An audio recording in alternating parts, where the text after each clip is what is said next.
Hello everyone, and thank you for joining me for another restful episode of true, scary stories to help you fall asleep. I also want to thank the sponsor for today's video, Miracle. Are you tired of having filthy sheets, musty towels, and frequent laundry? Well, Musty has the solution. Premium, antibacterial linens made with pure, natural silver. Miracle products require laundry 3 times less frequently than traditional linens. No more bacteria equals no more odors. Miracle products also can help improve skin health by eliminating acne-causing bacteria. Pure natural silver prevents the growth of bacteria by twisting silver fibers with 100% long staple cotton. Miracle brand linens eliminate bacterial growth while remaining soft and absorbent. Check them out in the link in the description down below. Now, without further ado, please enjoy these true, scary stories.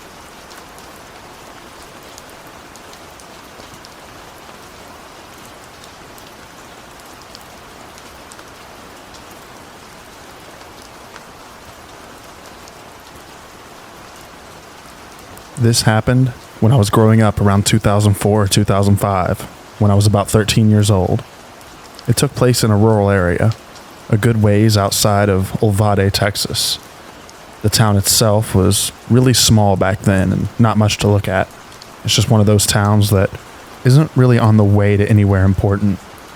My father knew someone who owned a deer lease that was about 1,000 acres, I think, down outside that area, and was complaining about a ton of hogs that were tearing up their land. Being open season on hogs in the south, my dad thought he would surprise me that summer and take me down for a week to go hunting with them. Not only did that help him with networking for his job, but also gave us some quality father-son time. I remember the drive down there from Dallas was torture. It was about 7 hours in my dad's hardtop Jeep Wrangler. That car was so uncomfy. I hated it. All I had to do was either stare out the window or try and beat Super Mario Land 2 on my Game Boy Pocket, something I was never able to accomplish in my youth. The drive obviously took most of the day, so we got there early in the evening. The owner of the land had told my dad that he hadn't had anyone lease it that year yet, and the cabin and the property might be a little rough and dusty. I didn't really care. At this point in my life, I had been in scouts for a couple of years, and spent a lot of my free time in the woods or fishing with friends. Needless to say, I was pretty comfortable roughing it. So, after unlocking the gate and driving to the cabin on the land, we settled in. The cabin was pretty rough, dust and dirt everywhere, flies. I remember that it looked like some raccoons had gotten into the cabin and crapped on the floor. After cleaning up a bit and getting the sleeping bags out, then setting up the cots, we decided to sleep. Something about that night was weird. I never was able to get comfortable enough to fall asleep for any restful amount. I couldn't put my finger on why, but I had that feeling of being watched. I was finally able to drift off for what I guess was about an hour. When we woke up, it was early, about 7 a.m. We decided to scout around the land for tracks and signs of hogs, and find a good place to set up a blind. It was the summer and horribly hot in the afternoons, so morning was the best time to be out and about. After walking for an hour or so, we came to an area of trees, lightly dense, and luckily found some signs of hogs.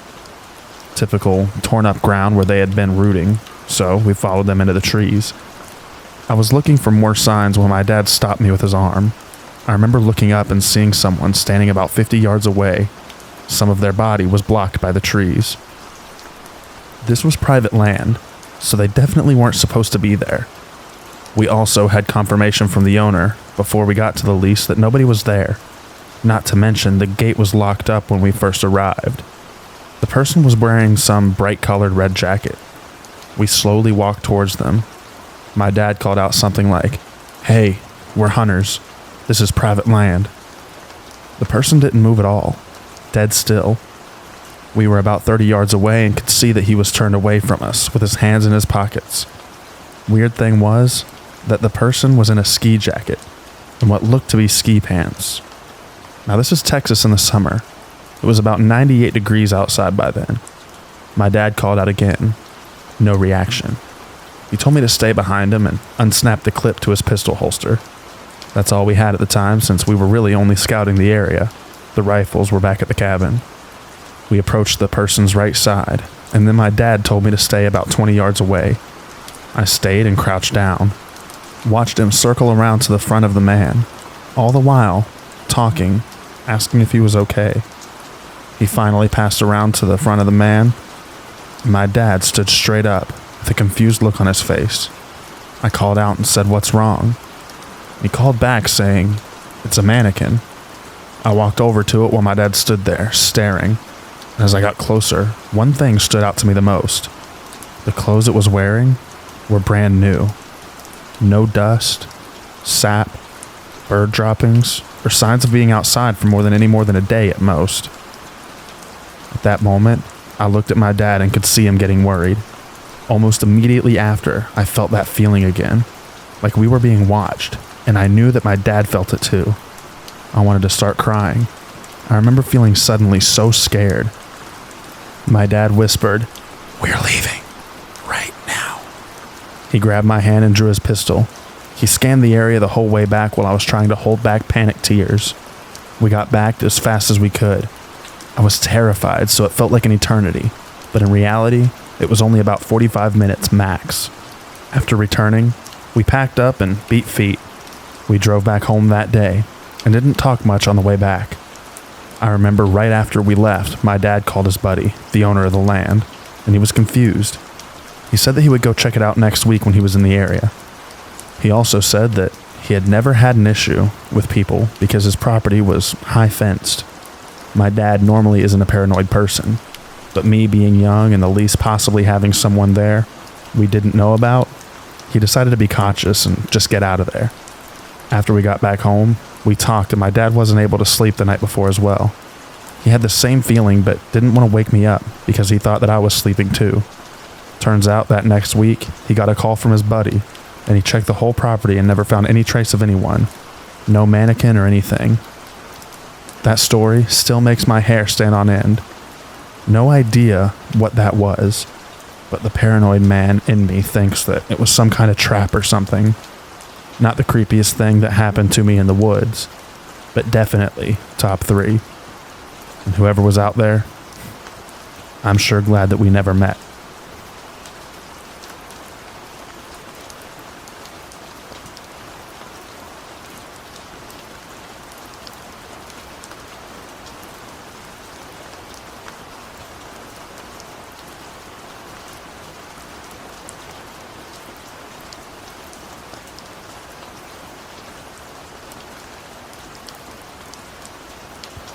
These events occurred 2 summers ago in the Grand Teton area.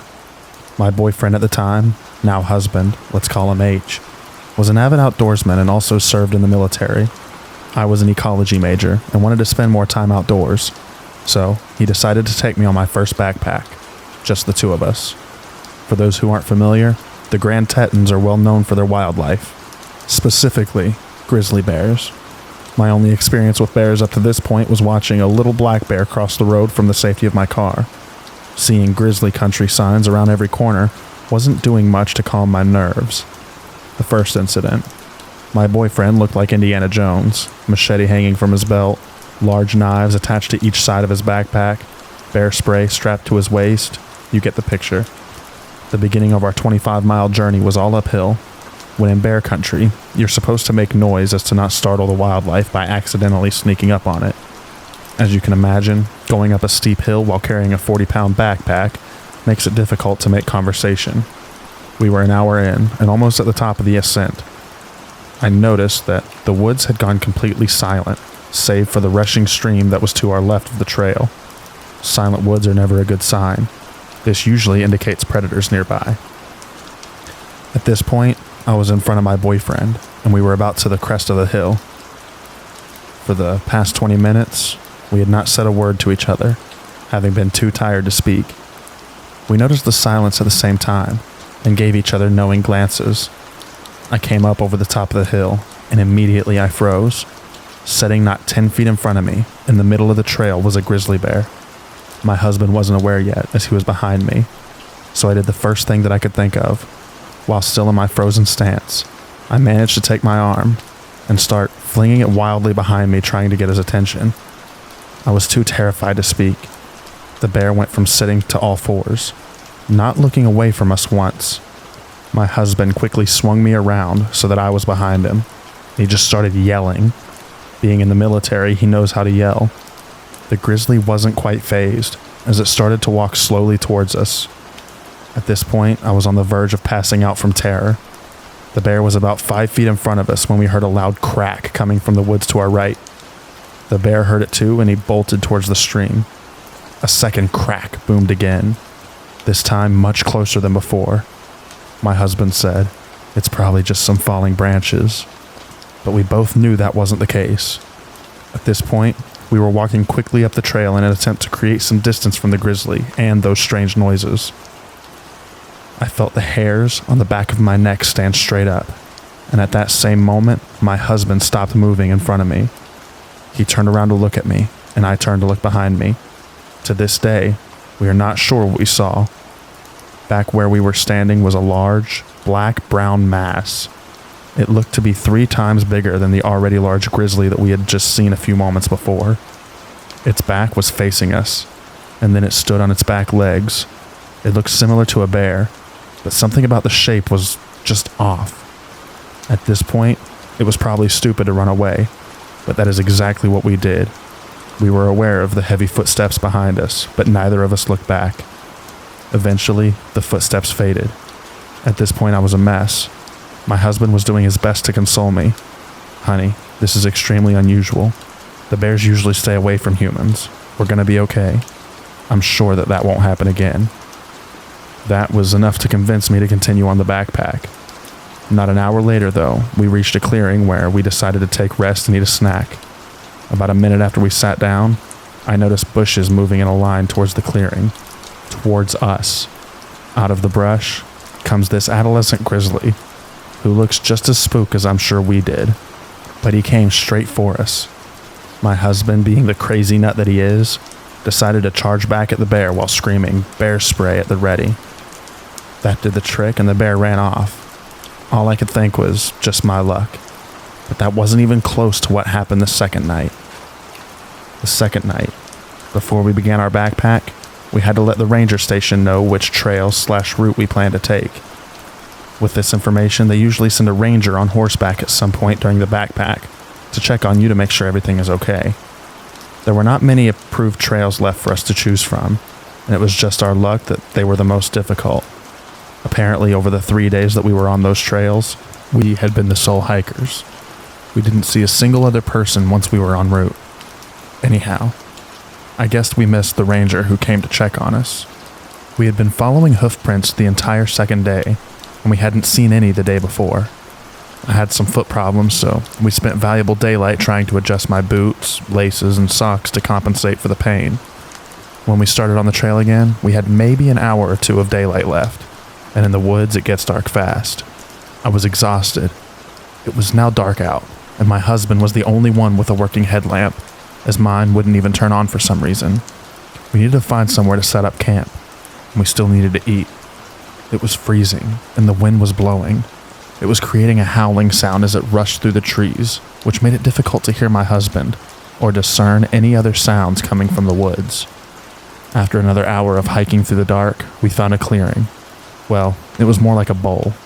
It looked to be around 200 meters in diameter, with the sides being about 10 meters down from the trail to the bottom of the clearing.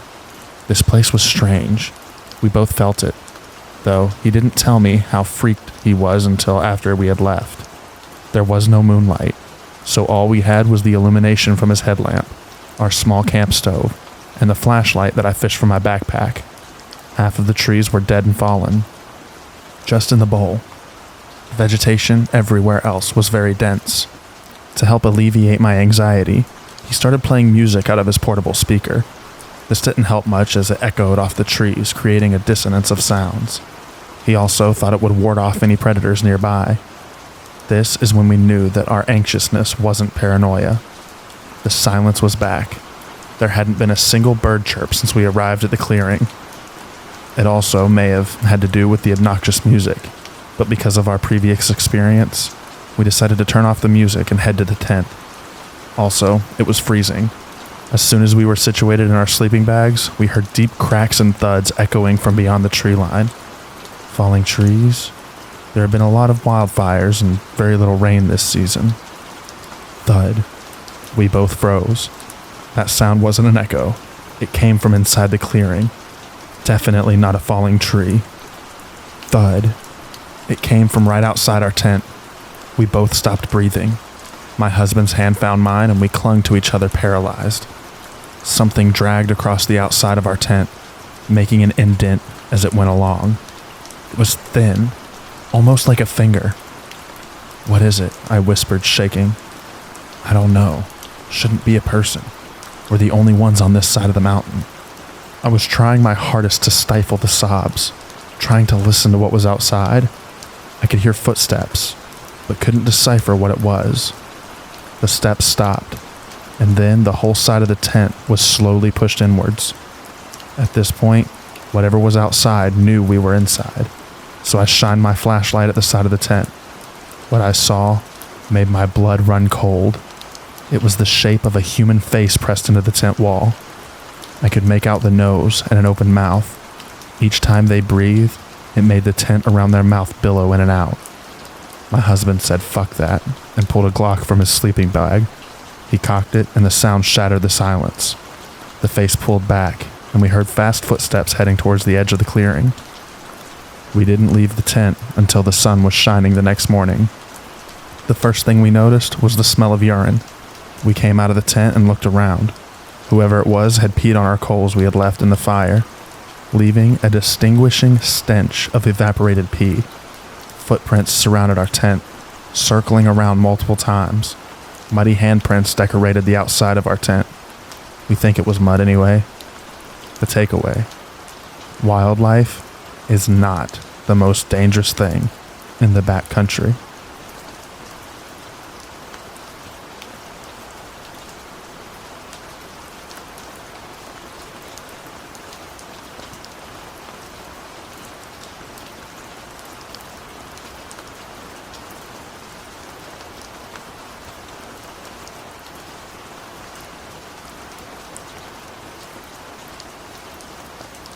I could give you a million times as a kid and young adult that I felt scared or paranoid playing in the woods. It's a beautiful place, and I spent my entire childhood getting lost, not literally, out there by myself or with my friends. As kids, we never went too far out, but you could actually see the progression of us venturing further and further out as we got older because of forts and carvings that we would leave. This one particular time, my friend and I had just graduated high school. It was our last summer of freedom, and we spent the entire summer camping and hiking out there. We had decided to try and find a new place to set up camp, and walked for what felt like a few miles before we came to a nice clearing. The area was relatively new to both of us. We got the camp set up and fire going, and the plan was to wait until nightfall, smoke some weed, and play Monopoly. For sake of backstory on my friend and I, my buddy is a smaller, real goofy guy, but comes from a family of foresters, and has always had a deep understanding of all the trees and different plants that you come across. He had no fear of going camping out by himself. If I spent 10,000 hours in the woods, he probably spent 50,000. As for me, I'm a taller, sturdier guy, and as we got older, I spent more time worried about women and sports, and the woods became a place for small parties. Also, I never had the balls to camp out alone. In fact, older me wouldn't go far at all when I was alone because I could never shake the feeling of being watched, which was just paranoia, but still an uneasy feeling. Anyway, camp is set, fire is going, but it's getting lower and needs wood. Sun is down and we're both cutting up and having a good time. My friend is sitting on this little chair that he always brought and loading up this makeshift bong, and I was crouched, breaking some excess limbs off of some logs we had gathered for the fire. All of a sudden, this strong breeze cuts through the clearing. I couldn't tell you if it was the suddenness of it or what, but my friend and I both stopped immediately and looked at each other. The breeze went just long enough to flicker our fire down to a small flame. We both sat completely still, in almost total darkness, and neither of us said a word. Across from us, on the other side of the fire, we could hear footsteps. They sounded like somebody was running, and would slow to a walk and then run again, definitely on 2 legs. By the sound of it, they were pacing back and forth over the same spot. Then, just like it started, it stopped, with a softer crunch on the underbrush. I knew by the sound it had taken a crouch. I was crouched still and knew that I was staring right at it in the dark. My friend grabbed my shoulder and said, "Buddy," and when he did, I felt this surge of fear come over me. I could feel it and hear it in him. I had been so fixated on the footsteps and rationalizing what I heard that I hadn't even been considering being afraid. But this was true fear. It was raw and made me feel helpless. I could hear my friend after a while grab some leaves, and he dropped them on the fire. For the split second the leaves covered the fire, we were in pure darkness. Then the fire sprang to life. We both quickly grabbed more leaves and brush and threw it on the fire. I got some sticks and logs on there, and neither of us took our eyes off the spot, or moved much at all for over an hour. Finally, the leaves crunched and it slowly walked off. Whatever it was had sat crouched watching us, without moving for far longer than any animal would ever. It wasn't until after the footsteps disappeared that I realized the smell had disappeared as well. It smelled like a paper mill. Spoiled eggs almost. For the rest of the night, besides whispered remarks, neither of us really moved or stopped looking at that spot. Nobody went into the tent, and I had a very short light sleep, sitting on the ground with my head rested on my hands. My friend never went to sleep. In the morning, we packed up and silently walked back home. To this day, we still talk about it. And in the 7 to 8 years since, my forester friend has not camped by himself out there at all.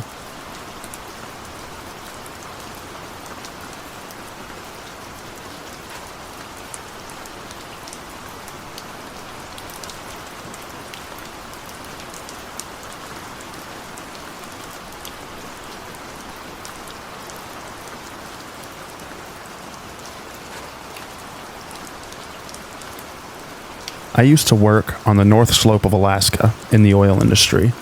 The work we were doing required us to travel far out into the Alaska Petroleum Reserve, which is basically just untamed tundra wilderness for hundreds of miles. The oil companies would build these long ice roads in the winter that would lead to exploration drilling pads. Our job was to go out after they finished the initial drilling and test rock formations for their oil-producing qualities. It was mid-January. The sun hadn't quite come up yet. And when I say the sun hadn't come up, I mean for almost a month and a half, it was dark. Polar nights are intense. The particular well site we were traveling to was about 60 miles west of Alpine, Alaska, deep in the wilderness. Our job took a week, but we finished and were headed back to camp to finish our hitch and go home. At the beginning and end of the ice roads are guard shacks that you have to check in and out of for safety reasons. No cell phone reception, and radios work only up to a certain distance. If you don't check in or out in a set time, they come looking for you to ensure you're not a popsicle. It was about 4 a.m, not that it mattered in the land of endless night, and we were halfway across the icy road. Travel was slow, as the speed limit on the roads is only 25 miles per hour, when something appeared on the road in our headlights. It was a man, in jeans, sneakers, and a hoodie jacket, walking down an ice road in wilderness tundra at 4 a.m., and it was negative 20 degrees outside. It's not unusual for the local Inuit people to be out this far hunting. Maybe his snowmobile broke down and he's trying to get back to the guard shack. That seemed plausible. He didn't acknowledge us as our trucks rolled up next to him. He just kept shuffling forward. He didn't seem cold. His clothing, while totally not appropriate for this extreme weather, appeared warm and dry. We also noticed he wasn't Inuit, but Caucasian. I rolled down my window and asked if he needed any help, and if he was okay. He still didn't acknowledge us, just kept shuffling forward. His face was completely blank, devoid of any thoughts or emotions. The other guys in my truck suggested that maybe he was in an accident and in shock. I continued rolling my truck alongside him as he trudged down the road, still trying to get his attention. Even in this extreme cold, I could occasionally get whiffs of a peculiar smell coming off of him. He smelled acidic, if that makes sense. There was just a lot about this guy that made the hair on my neck stand up. The guy behind me in the truck's crew cab had had enough of all this. He rolled down his window and reached out to grab the guy. He later said that he was just going to try and shake him out of his stupor. Before my buddy's hand could reach him, though, this walking popsicle spun around and latched onto my buddy's outstretched arm. He glared at my buddy, and then at me with this look of pure rage, not removing his hand from his arm. If emotions had a physical temperature, this guy could have melted the entire tundra that night. My buddy groaned in pain as he tried to get his arm free from Mr. Popsicle.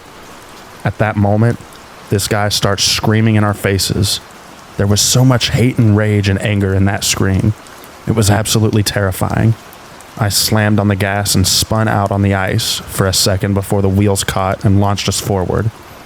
Popsicle Dude still had a hold of my buddy's arm and was trying to pull him out of the truck. He was running alongside the truck while the other guys in the cab held onto my buddy to keep him inside. After several moments, it could only have been a few seconds at the most, my buddy tore free from this guy and we hauled ass to the guard shack another 30 miles down the road. We checked in with the guards and reported what we had just seen. The guard was looking at us like we were pulling a prank, but policy said that they had to check it out regardless. My buddy's arm was sore, and when he pulled back his sleeve, there were noticeable bruises in the shape of a hand around his arm. We filed a report with a guard and were told to head back to camp. None of us really wanted to talk about what happened, and it was a quiet drive through the rest of the night. We flew home the next day. The next time we saw the guard at this shack, we asked him if they ever saw Mr. Popsicle on his patrols. He told us that they searched up and down that ice road for a solid 12-hour shift and saw nothing. Not even tracks in the snow leading off the road. He told us it was a good prank and that he'd get us back for making him waste a shift driving around. But it wasn't a prank. Who would make up a story like that? And who would willingly bruise their arm for a dumb prank? We never got a satisfying answer to what happened that evening. I still wonder about that dude. If he was a dude. The Alaskan tundra is a weird place, and that was just one of my many weird stories from my time up there.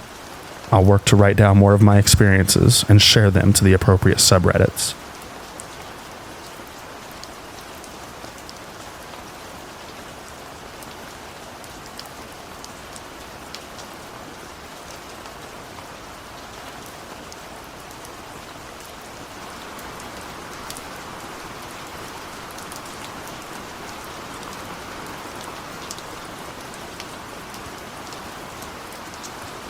The following story is 100% true.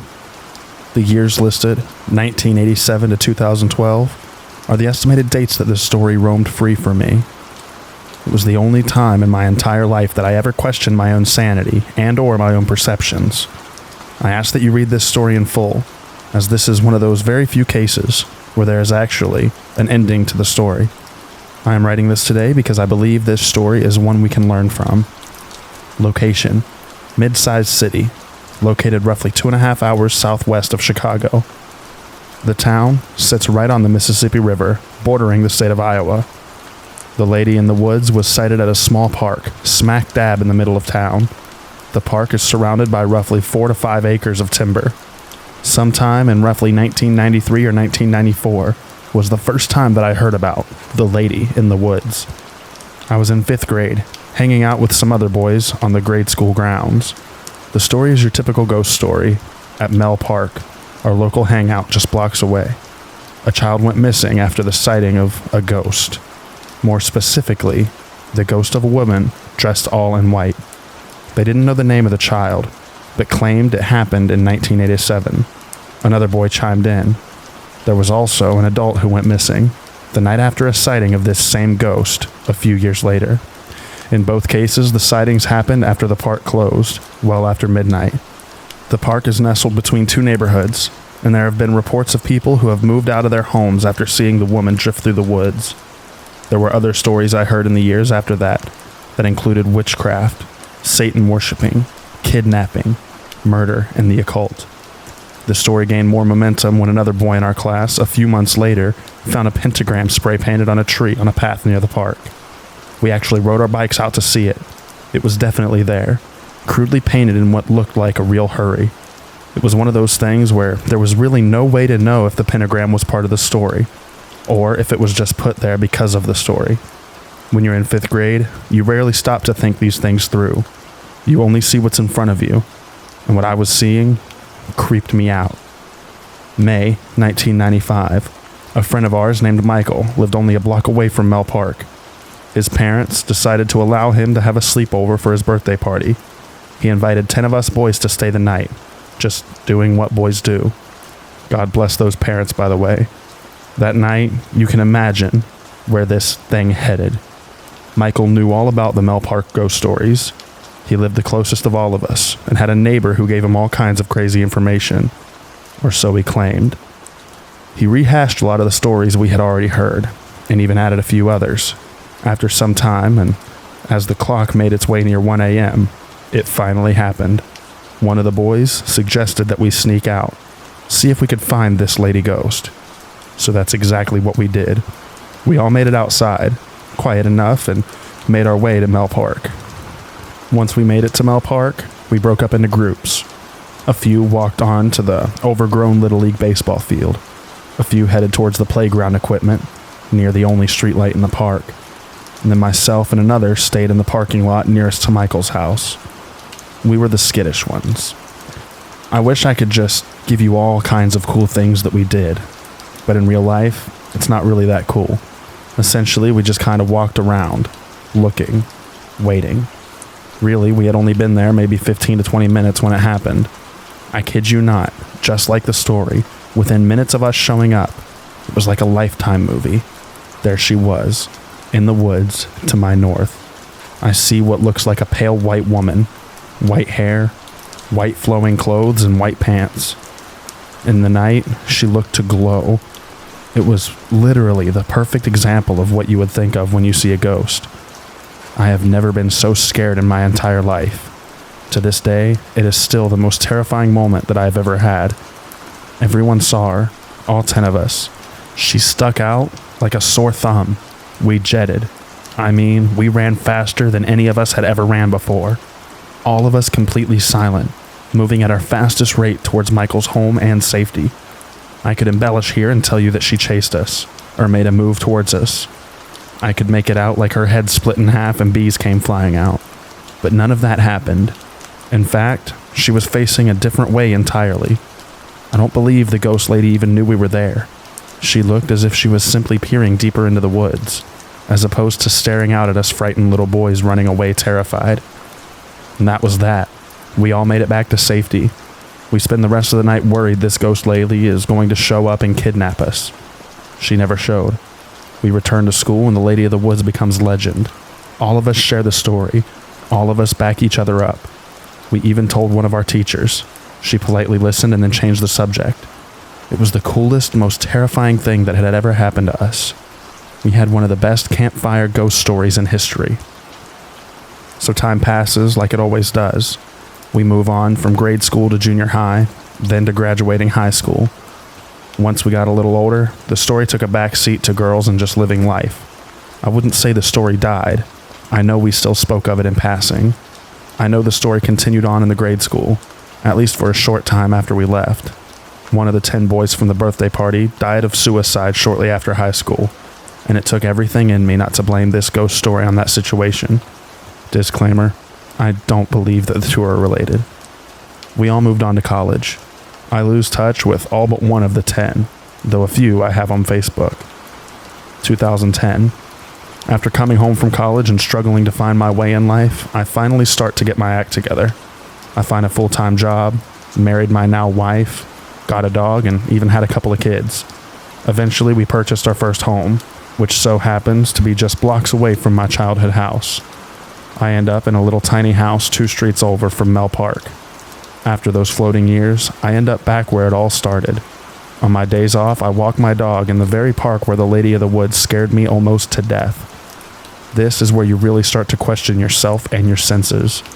At 27 years old, I would stare at the location where I saw the old lady glowing all those years prior, and try to make sense of it all. Now, older and wiser, you spend a lot more of time trying to feel things out, rather than just reacting. How in the world did I see a ghost in 6th grade, with 9 other people who all saw the same thing? I know it wasn't a dream. How could we be collectively dreaming? I know it wasn't imagination. I was really there. What I saw was real, but your brain has a funny way of making things fuzzy. It's hard to explain, but you start to question everything. You know it's real, but you also know it's not. That sentence shouldn't be, but that's just how my mind would read the situation. It really was something that I wrestled with a bit, just trying to figure it all out. Summer of 2012. There I am, on another walk with my dog, coming up alongside the timber where I saw the lady in the woods all those years ago. I'm thinking of her again. I'm thinking of my childhood friends. I'm wondering if they ever think of that moment like I do. The thought passes as I move along a path that leads me out of the park. In front of me, a large trailer hooked up to a pickup sits in the driveway, nearest the park's wooded area. There's a middle-aged man moving some things onto the trailer as I approach. He sees me and says hello. I say hello back, and then decided to make small talk. I ask him if he's moving. The man responds that he's just recently sold the home. It was his parents' house, and it is sold to a younger couple. Closing was coming up shortly. I mention a few other things and then start to head off, but I stop, because that ghost story was on my mind. I decided to ask a man that I didn't know if he knew the story. Why I did that was beyond me. It's definitely not something that I would normally bring up in conversation, but this house was the closest one to the sighting, and I just needed confirmation that somebody else out there still knew the story. I don't remember exactly what I said, but I basically asked him if he had ever heard the ghost stories. I'll never, in my remaining years, forget what happened next. The man looks at me and smiles. He tells me he's heard those stories plenty. I'm actually relieved he had, because I didn't think through how the conversation would go if he had no clue what I was talking about. I then proceeded to give him the shortened version of my story that you just read above. He listened and I could tell that he was interested. When finished, he takes a moment and responds. I used to live in that house before the park was built. My parents raised me here. I moved out in 1983 or 84. I believe the park was built somewhere between 84 to 86, and my parents have never been here ever since. My dad passed away in 91, and it was just my mom after that. The ghost you saw? That was my mom. I looked at him completely confused. He continues. My mom had some medical issues that started in the mid-80s and continued all the way up until she passed away this last spring. The medicine they had her on would cause her to sleepwalk. I can't even count the amount of times I received calls in the middle of the night from the police department advising me that they had found my mom wandering around in the park. I was told recently one of the neighbors moved out because they were tired of all the commotion. My sister lives in Texas. I could never get it through her thick skull that our mom needed to be moved to assisted living, so this went on for years. I found out from some friends that she had become a ghost story to the park. You see, my mom had a favorite robe that was all white, and always slept in the same pearl silk pajamas. Everything was white. She even had white gloves that she would put on from time to time. I can only imagine what that would look like in the middle of the night. That lamp there over the playground would light her up like a Christmas tree, so it was never hard for the police to locate her. So you see, the ghost you saw, that was just my mom sleepwalking probably. I bet I even got a call that night. I'm speechless. The lady in the woods was real. She wasn't a ghost. She wasn't a dream. She was simply a woman. She was this man's mother, lonely and suffering from some medical condition that had her wandering the woods at night. I only wish I knew more. I never saw that man again. The new couple moved in, probably oblivious to the ghost story its previous occupant had created. So I wonder, does her legend live on? Is there some fifth graders out there right now hearing the story for the first time of the lady in the woods? How she appears and kidnaps children? How there is a witch who murders those who sees her in the middle of the night? It's 2021. I've moved from that tiny house to a new bigger house in the city. I no longer visit Mel Park. I never did learn that lady's name, and I always kick myself for not asking the man more questions. The thing that I find so interesting is how a story can become what it is. How one event/story can impact individuals like it did me. I still think of that lady all the time. When a story rolls out that seems impossible, the lady in the woods comes to mind. Sometimes the story is real, but the context is muddled. This single event impacted my approach to everything. I listen. I take in all of the story that I can. If it seems impossible, I hold my tongue. Maybe it is impossible, or maybe it's just being interpreted wrong. Thank you for reading.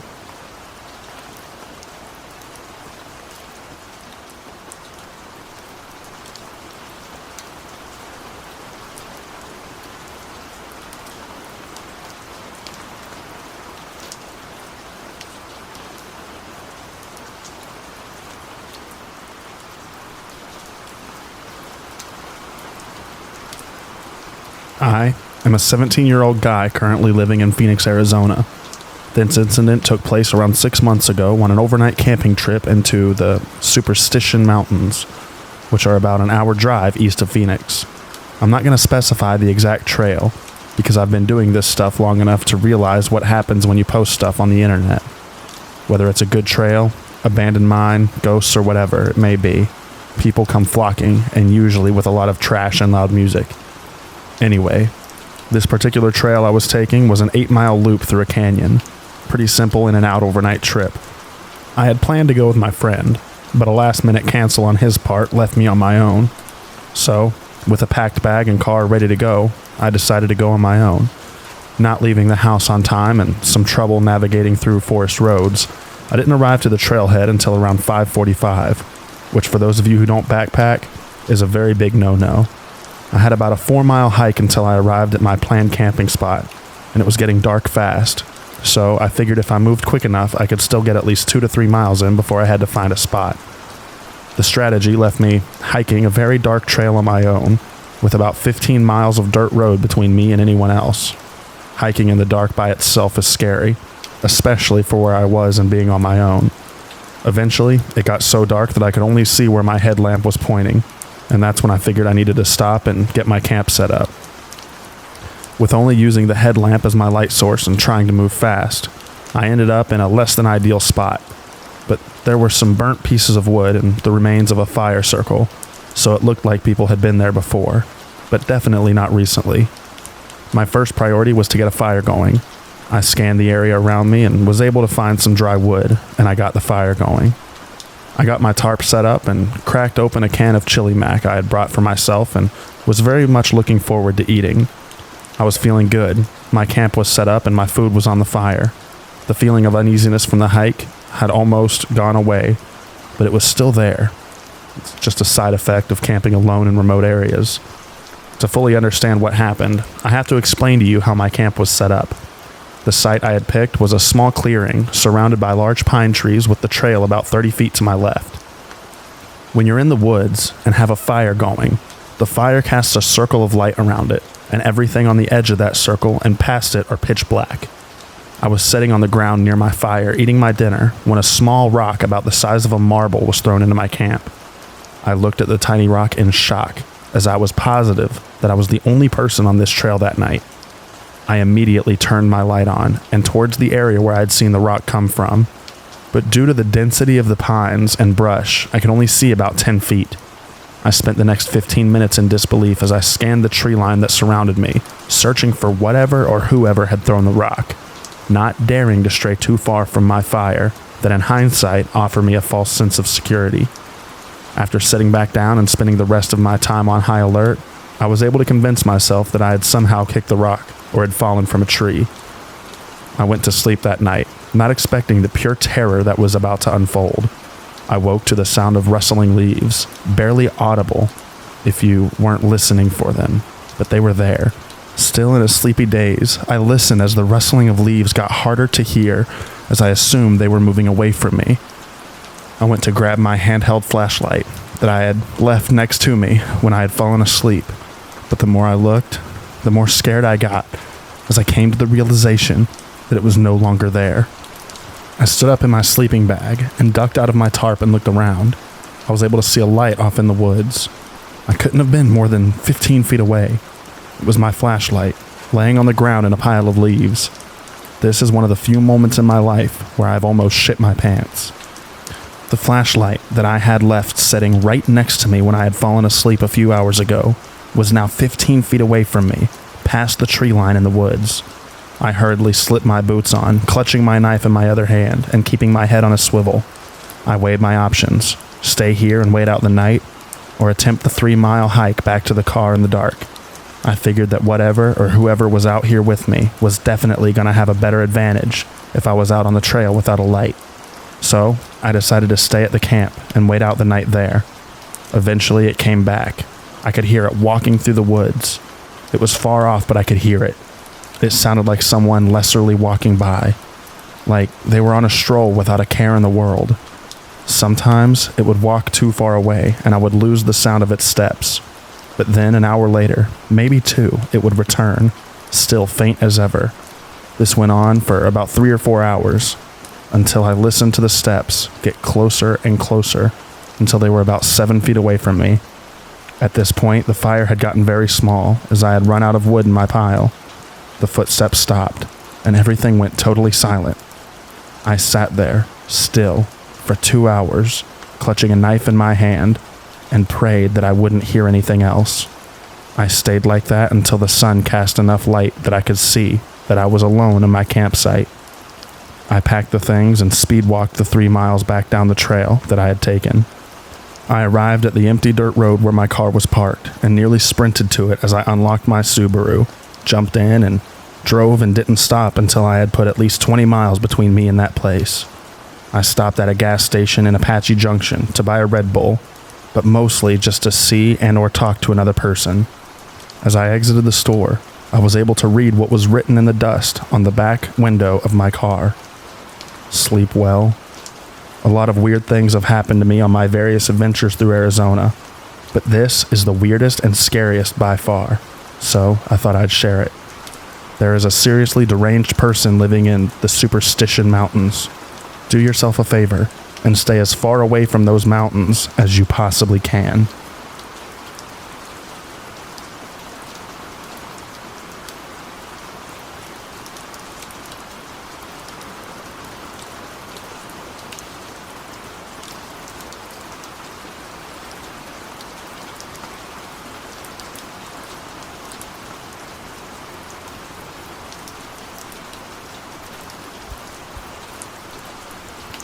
Hi everyone. This story is entirely nonfiction. I'm not a spiritual person. I'm resistant to energies and vibes, though I believe there are others who are more tapped into their surroundings than I am in that regard. And I'm a cynic with most paranormal things. I live in the foothills of western North Carolina, near the base of the Blue Ridge Mountains. I lived in the mountains for a few years and hated it up there. I despised the woods with a burning passion. Yet, just my luck, I've moved back in with my folks, in their cabin, surrounded by woods. The land my family owns stretches across about 15 acres of woodland. Now, these are the woods that I grew up in. Despite my typical aversion to nature, I feel pretty safe in them. I climbed the trees and splashed in the creek and played with stick swords when I was a kid. These woods are home, except for the area behind my backyard. Our cabin is positioned at the top of a pretty steep hill that slopes down for about half a mile before it bottoms out at a creek down in the woods. The halfway point between the house and the creek is this little patch of woods, right behind the fenced-in area around the house. It's always in shade, no thick undergrowth, just trees, Carolina red clay, piles of leaves, the usual. But it feels really weird down there in a way that I can't explain. I feel very unwelcome out behind my house, and I'm not the only one. My parents avoid it too. Even our pets, both past and present, have always steered clear of it. I'm going to list some experiences that might get my point across a little better. A. I was about 8 or 9, and one summer, thought I'd try camping in the backyard. I set up my family's unused tent, loaded it up with an air mattress and a pile of blankets, Copper, my beloved dear Stuffy, and some comic books. I guess I wanted to be excited about it, but even before the sun went down, when Mom was helping me set up my little camping trip, I felt uneasy. The shady patch of woods around my backyard was just weird, but I was a kid, so I figured, why not? I'm 20 feet from the house. I'll be fine. Listen, I was not fine. I got set up for the night, stayed up reading comic books, felt like an outdoorsman, and it had barely gotten dark when I began hearing loud, rhythmic crunching in the woods behind the backyard, like something big was walking in circles around the undergrowth. We don't have bears in my neck of the woods. Besides, whatever it was definitely walking on 2 legs. It never tried to approach the backyard, even as I sat there with Copper just listening to it. It just kept walking. I barely lasted an hour in that damn tent before running inside and getting into my own bed. B. My mom is an avid gardener and decided she was going to put together 4 or 5 raised gardening beds in the backyard for herbs and veggies. This was when I was 11-ish, so naturally I was roped in to help. We spent the first part of the spring putting them together and getting them started. I began noticing that both of us would really get edgy and irritable back there. We are best friends and we never fight, but we'd be snapping at each other constantly, raising that damn garden. I also noticed for the first time that the woods behind the house are deathly quiet. Playing music or talking didn't make a difference. It was that kind of silence that presses in on you, and it's always like that back there. The beds actually thrived for a little while, but my mom would always ask me to come with her when she tended to them. I thought it was silly at the time. When I got older, she told me she just couldn't be down there by herself. She'd wait until I was home from school before checking on them because she too felt uneasy and unwelcome down there. Eventually, we just abandoned the project. The raised beds are still down there, by the way, just rotting away in the undergrowth. We haven't checked on them since middle school, and I'm 23 now. See, lastly, and in my opinion the creepiest, was the time that I asked my mom to cut my hair. We were poorer then, so rather than go to a salon, Mom just gave me a twice-monthly trim.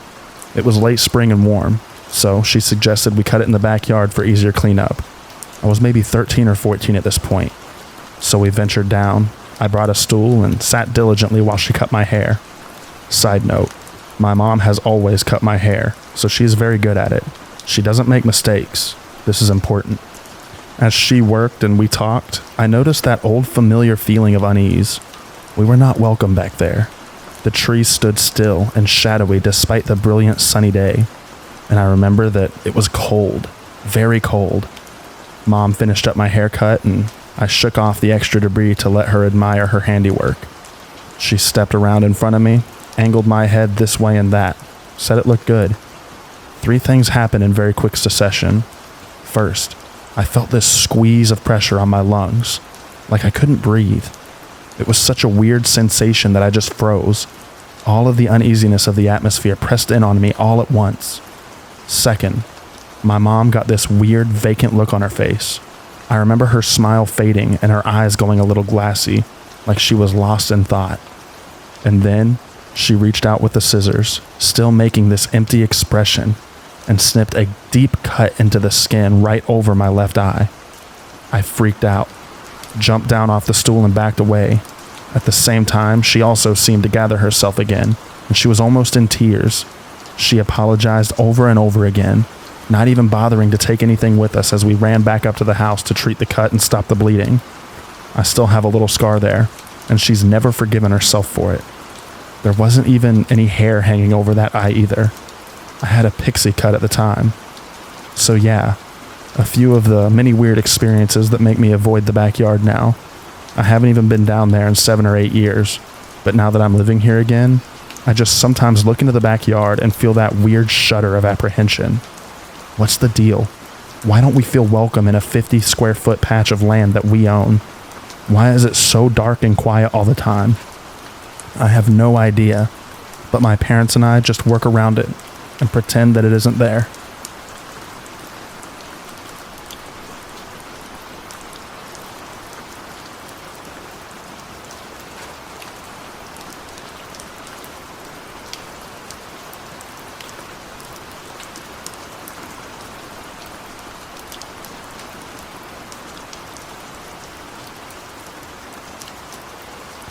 I've spent my whole life in Georgia, and I love hiking all over, but I must admit, North Carolina has the best mountains. For this reason, I frequently drive up there to hike and camp. This time, I went up with my family in an RV and stayed with them in Maggie Valley. The next day, however, I had them drop me off about 10 miles away at the Cold Mountain Trailhead, and I planned to hike up, spend the night, and be back down in the morning. I was by no means inexperienced at hiking or camping, but I had never camped alone. On top of that, I didn't bring a pistol, something I won't go without now. On the way up, the trail was surprisingly strenuous. Not necessarily steep. I've hiked some steep stuff out west, but more like a ton of ups and downs and feeling like it would never end. Eventually, it began to get darker, and I realized that I needed to stop and set up while I still had light.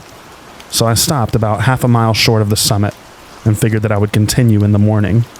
Nothing eventful happened. I set up camp in a really good spot, ate my food, and went into the tent. At this point, I realized I hadn't run into a single other person my entire way up. This wasn't really eerie at the time, but it soon would be. I have trouble sleeping and usually lay awake for up to an hour trying to sleep. During this, I thought I heard someone slightly walking around the general area because of the rhythm of the steps. I brushed it off as my mind running wild, but I did pull my big old knife out of my bag and put it next to me in the sleeping bag. That morning, I woke up and ate oatmeal. As I ate, I looked over at my tent and noticed a strange bundle of dried twigs and berries, tied with green cord propped up against my tent. Internally, I was pissing myself, but I packed my crap up and took off within 5 minutes. And no way I bothered going to the summit. I headed straight down. On the way down, I realized there was a pretty heavy fog, and I ended up on a side trail that eventually ended and I was lost. I used a compass to eventually reorient myself, and I found the trail again. One of the biggest reliefs. I made it out with no other incident. However, come to find out, that same morning, a 27-year-old died on the same section of trail as me, and it's possible that I would have run into him had I not gotten lost and rejoined the trail later. His family seems to have scrubbed the internet of several of the articles on him, but I'll see if I can find something. The scariest part was knowing that someone knew where I was and watched me, and I had no clue about them.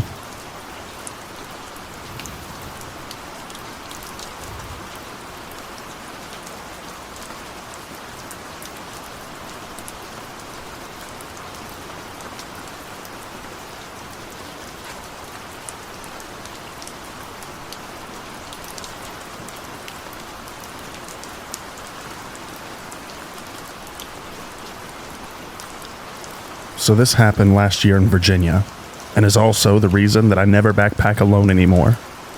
I was taking summer courses at the time, and we ended up with a 3-day weekend in June, so I thought it was a great time to explore some of the Virginian wilderness. I did a Google search, and I found a state park with a trail that looked nice, and let my roommate and family know the trail that I was going to be on. When I got close to the park area, I saw a little outdoor shop where people hiking the Appalachian Trail stop. I went in to grab a map of the area just in case I got lost. As I was talking to the owner, he mentioned a trail that's not well known that has a pretty cool waterfall and swimming hole. This piqued my interest, so I had him show me on the map. It took me outside the state park, but he said it was a great place to go. I paid for the map and thanked the owner. I texted my roommate and parents about the new trail, and I parked my car and set off on my new adventure.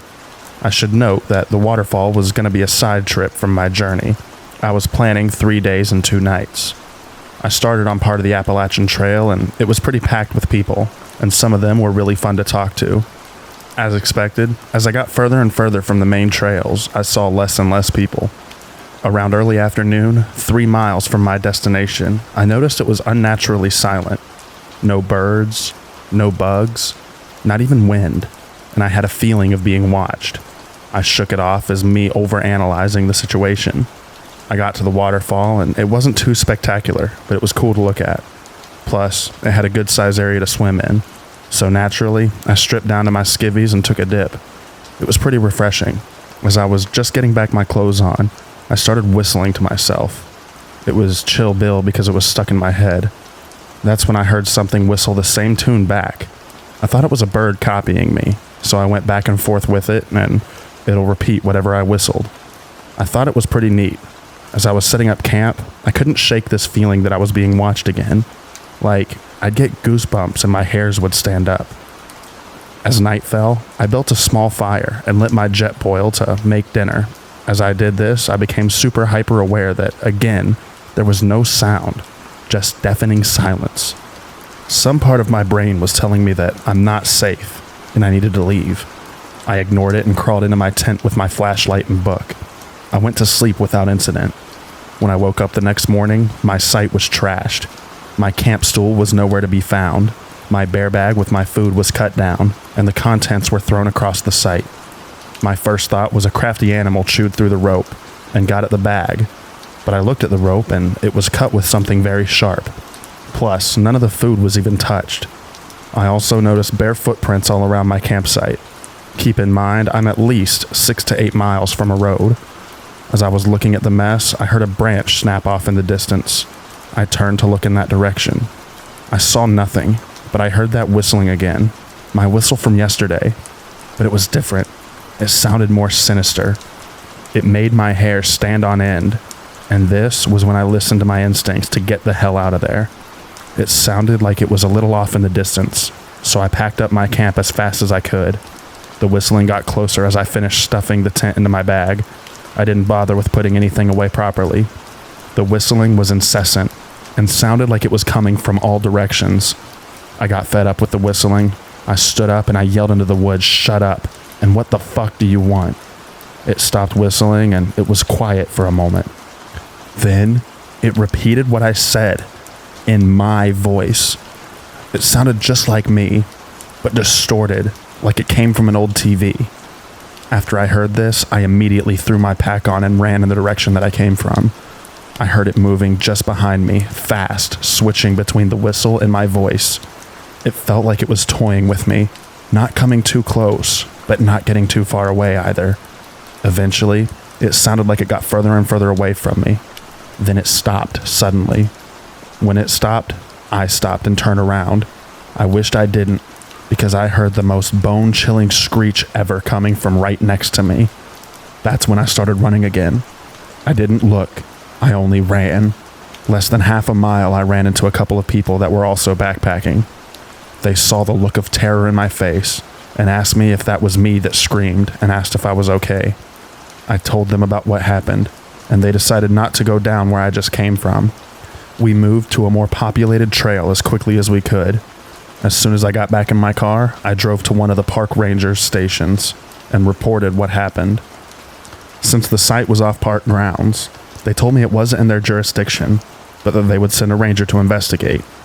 The ranger station's parking lot ran right up into the woods, and when I was getting into my Jeep, I heard the Chill Bill tune coming from the woods just in front of me. I never drove so fast in my life. When I told my roommate why I was back after only one night, all he said was, "Bro, I'm never going camping with you."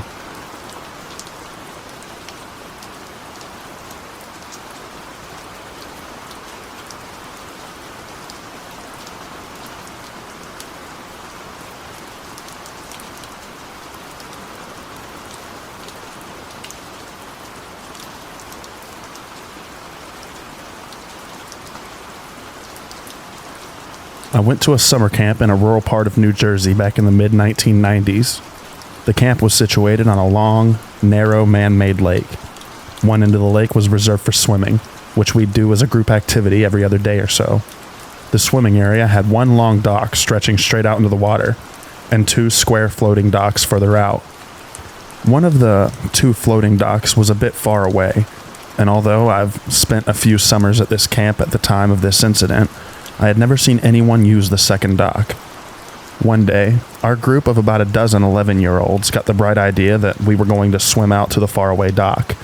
I would consider this to be a moderate challenge for a casual swimmer. When we reached the dock, I noticed a strange-looking spider on the ladder that you had to use to climb up. It was quite large in terms of overall footprint, probably about 2 inches from end to end, with long, skinny legs. Spiders, of course, are normal critters to encounter in nature, but this one stood out to me because of its unusual appearance. After the long swim, we took a few minutes to lie on the dock and rest in the sun. It was relaxing and we were all having a good time. We started messing around and decided to play one of our regular games where we would all shuffle towards the corner of the dock, causing it to sink. As the corner of the dock started to sink and fill with water, suddenly, hundreds of giant spiders came frantically pouring out from between the boards, swarming over and around the feet of those of us who were still standing on dry ground. The dock was theirs, apparently. We all immediately began to scream and jump into the water, trying to get away. But the spiders were in the water too, and stuck to us as we swam. I vividly remember the feeling of them clinging to my wet hair, fleshy bodies and long, squirming legs hopelessly intertwined with my own strands. Adrenaline propelled us back to the main part of the swimming area, and by the time we got there, thankfully we were spider-free. But this is a childhood trauma that lingers with me, and I had not really been afraid of spiders before, but I would say this was a major turning point. The thought of us lying on the dock in the sun, completely oblivious to the horde that was lurking just inches beneath us, creeps me out to this very day.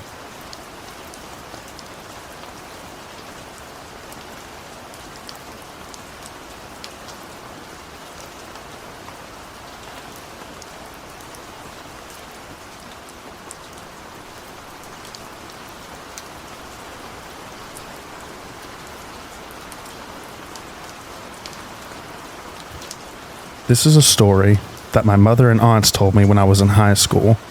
I'm 21 now, and it has never left me. I think about it constantly and ponder over what happened. My grandfather passed away close to a year ago in June of 2020. He was 96 when he died, and it caused some issues with my family. They don't really pertain to the story, but there are some things about him that I have to share in order to explain the story in the best way. My grandfather, John, was a man who was extremely callous and old-fashioned. He was bitter, abusive, and a complete macho man. My mother was raised on never showing emotion or pain due to his abuse and lack of compassion for others. He was also an extreme racist. He had many secrets in my family that are now coming to light after his death. Everything that happened around him was brushed off and forgotten because he had more important things to do, like drinking and having affairs. Just an overall intense and very no-nonsense type of man. He also was not religious at all and had found things like faith and hope stupid. This story takes place sometime in the 70s, most likely early to mid-70s. My mom was born in 1965 and remembers this story clearly. My aunts as well remember this happening, but no one knows exactly what year. One summer day, John decided to take his family on a small outing with the intent to have a picnic in the woods. My mother, her 3 sisters, and her mother/my grandmother were all there and very excited about this. Where we are from, my family is more than accustomed to the woods and has lived in this area for generations. Going into the woods for a fun family activity was nothing out of the ordinary and seemed to be just another normal day. They made their way down a dirt backwoods road and stopped once they had found a clearing large enough to accommodate them. As all the kids started jumping out of the car and messing around as kids do after being stuck together, my grandmother began unloading their food and picnic supplies. John began surveying the area and decided where to set up. As he was doing that, something in the woods past the clearing caught his eye. Before going to see what was out there, he yelled at the family and said that he would be right back. The kids and my grandmother thought not much of this, since they're all used to the woods, and these woods in particular were very familiar to them. They continued unloading and setting up the stuff that they brought. One of the girls pointed out something in the clearing that caused a sudden shift from a normal day to something far worse. It was a dirt mound that looked like something was buried under it. This mound was about the size of a small person, maybe even child size. It was too big to simply be any animal in these woods. There was nothing but squirrels and raccoons in the area. Scattered amongst the mound were larger river rocks.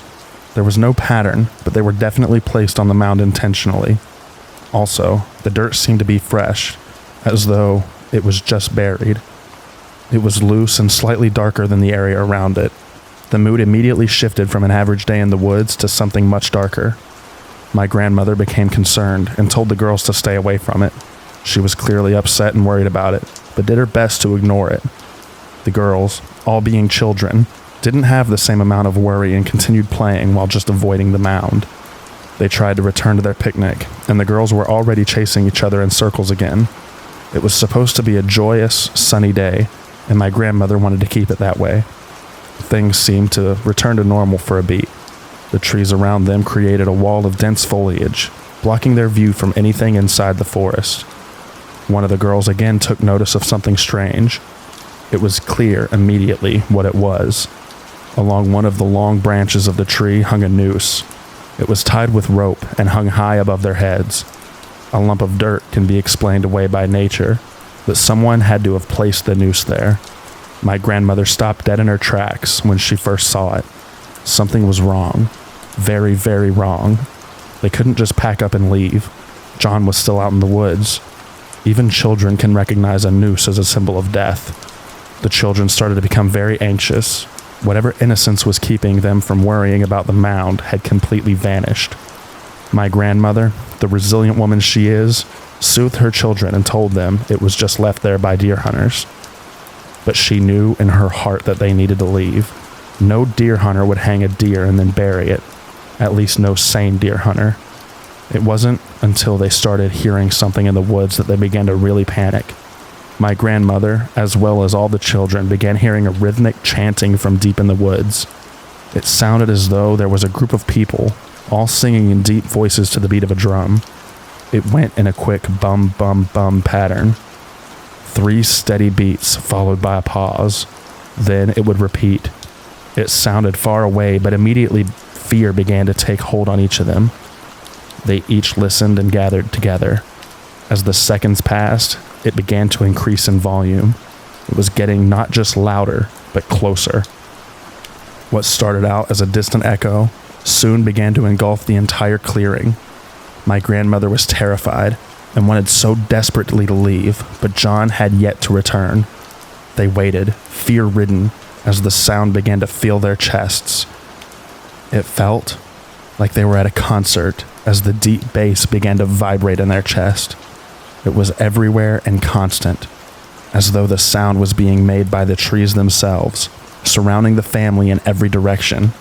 Suddenly, the sound of yelling broke through the constant drone of chanting.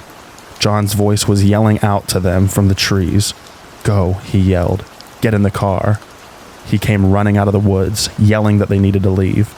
They had never seen terror on this man as they had in this very moment.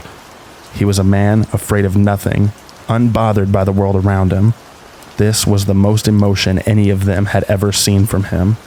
He saw something in those woods, something that shook his very being to his core. My grandmother began throwing everything back in the car as the kids got in as well. John and my grandmother picked up their things and as quickly as possible threw it all into the car. They had no care for the things they were packing up due to their fear. Food was all over the trunk and items were broken. After everything was tossed in, they both got in the car and drove away. This is where the main grunt of the story ends. But one fact from this story is what really has caused me to wonder all of these years. My grandfather has refused to ever speak of what he saw. He never told any of the children or my grandmother. Every time this was brought up, he quickly rebuffed it and angrily told them not to ask again. He never went to the police or told anyone outside of the family. My grandfather is the only person who knows what happened that day. When I first heard the story, I swore to myself that I would ask him one day. Now I can't, and I regret it greatly. By the time I was in high school, he had moved out of the state with other family members, and I mostly lost contact with him, outside of occasional happy birthday calls or letters. This story doesn't have an answer to go with it. When he died, the only thing I was sad about was never knowing what happened that day. We weren't close when I got older, and once I learned of all the abuse he caused, I separated myself from him. His death looms over me, and this story still haunts me to this day. My mother and aunts just look back on it as a spooky memory from their childhood, nothing more than a story to spook the little ones at Thanksgiving. I am one of the only people in the family who is still curious about what happened. I've always been interested in mysteries, the occult, horror, and conspiracy theories. This story piqued my interest more than any of the others in my family, which, by the way, this isn't the only strange story from my family, but it definitely is the most strange. I wish I had answers. I hope you all find this story as fascinating as I do. I will gladly answer any questions, and I would love to hear theories about what was in those woods that day. Thank you for reading.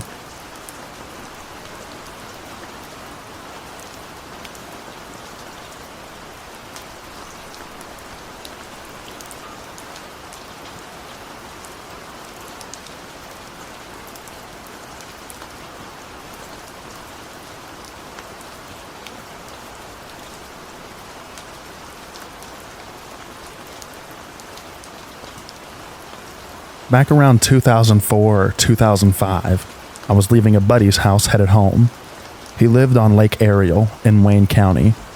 I was a good 15 miles away, so I decided to take back roads to save time and avoid cops. As I crest this mountain road, I see a van off the side, doors open, lights on. It's well after midnight, and no one is on the road. I slowed my car, a 1989 Volkswagen ragtop, down to first gear, looking for a person or people that may be hurt. Not a soul is around, and the woods are quiet. The van off the road is not running, but all lights are on, and the driver's door is open. I remember thinking, shit, I don't have cell service until the top of the mountain. I gotta call the cops. So I proceeded to go forwards where I knew that I had cell service, maybe going 30 mile per hour tops. I knew this situation was messed up. But then it got worse. No more than 3 or so miles away, the brush thinned on the roadside, so you had a better view of what's in the woods. I see movement, so I let off the gas, thinking that I didn't want to hit a deer. As I let off, this man, soaking in fresh blood, comes from the tree line and into the road. He's so covered in gore, I couldn't tell that it was a man at first. He stumbled out in front of the car and waved me down. I was in my rag top down, of course. He was yelling and grabbing at my door. I dropped into the first and took off. Another mile or so, I had cell service and called the cops. Dude was obviously hurt, and his grab for my door scared me. There was a wide space on the mountain where I agreed to wait for the cops. They were there in under 10 minutes. While I waited, I put the top up and locked the doors. An officer took my statement and he looked over my car with a torch. The guy from the woods left a bloody smear down my door. Another officer found the van, but couldn't locate the guy who came out of the woods. The cops let me go home and said they'd call if they needed anything further. Within a few days, I did get a call saying the van was located, and they asked if I could describe the man. They never found him that night, and as far as I know, they never did later either. Apparently the van was stolen, and the cops surmised this guy banged himself up and took off in a panic. As far as I know, they never did track him down. To this day, I keep a lookout for a bloody man running out of the woods. This experience has stuck with me and is 100% true.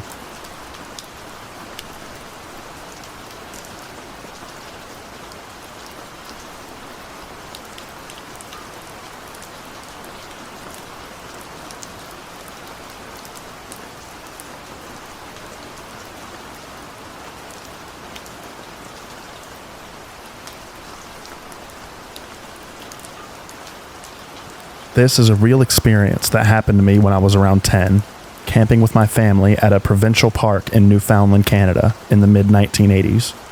In Newfoundland, there is a lot of traditional folklore about fairies and being fairy-led, i.e., being sort of mesmerized and stolen away by the fairies. And although I've never really believed in that stuff, whenever I hear those tales, I can't help but think about this experience. We arrived at the campground around mid-afternoon. I remember that it was strangely empty. We saw no other occupied sites as we drove around, looking for the perfect spot.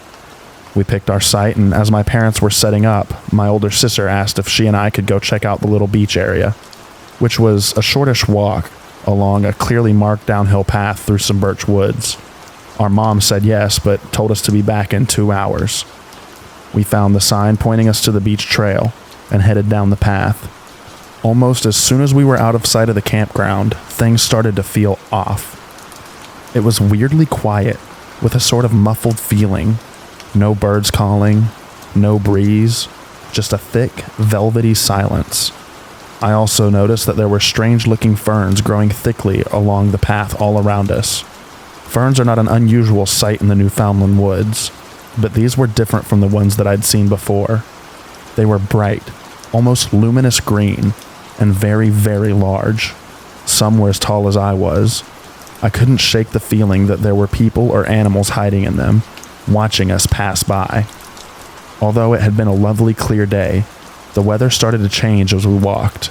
A low-lying fog rolled in as we descended, first in tendrils close to the ground, then gradually rising around us as we went lower towards the water.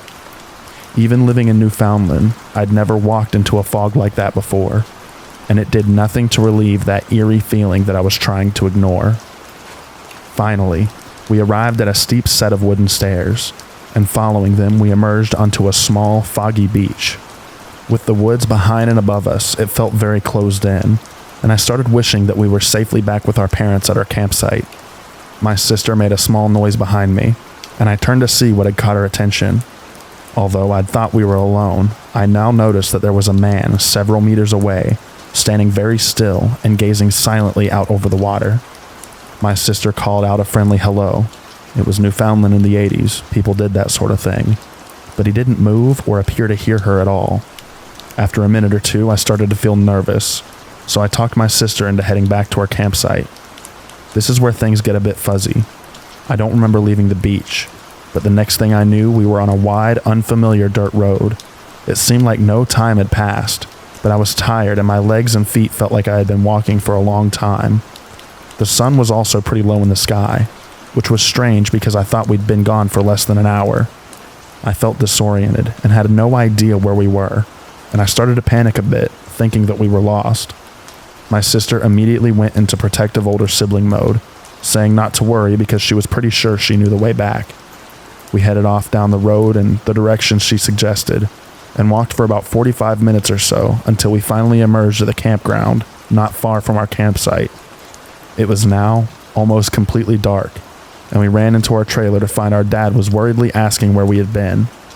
Although we thought we had been gone for less than 2 hours, my dad said that we'd been gone for more than 5. He said that our mom had headed back to the beach to look for us while he'd stayed back to wait for us at the campsite. By now, full-on darkness was setting in, and our dad was worried that our mom had not returned with us.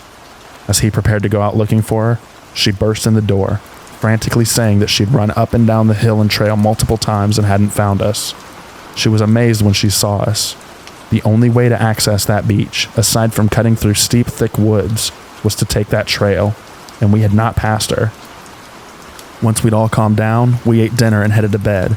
As I lay in my bunk, I remember hearing my mom quietly tell my dad how creepy and strange the trail had felt. Although we'd planned to stay longer, we packed up and left quickly the following morning, and never returned to that campground.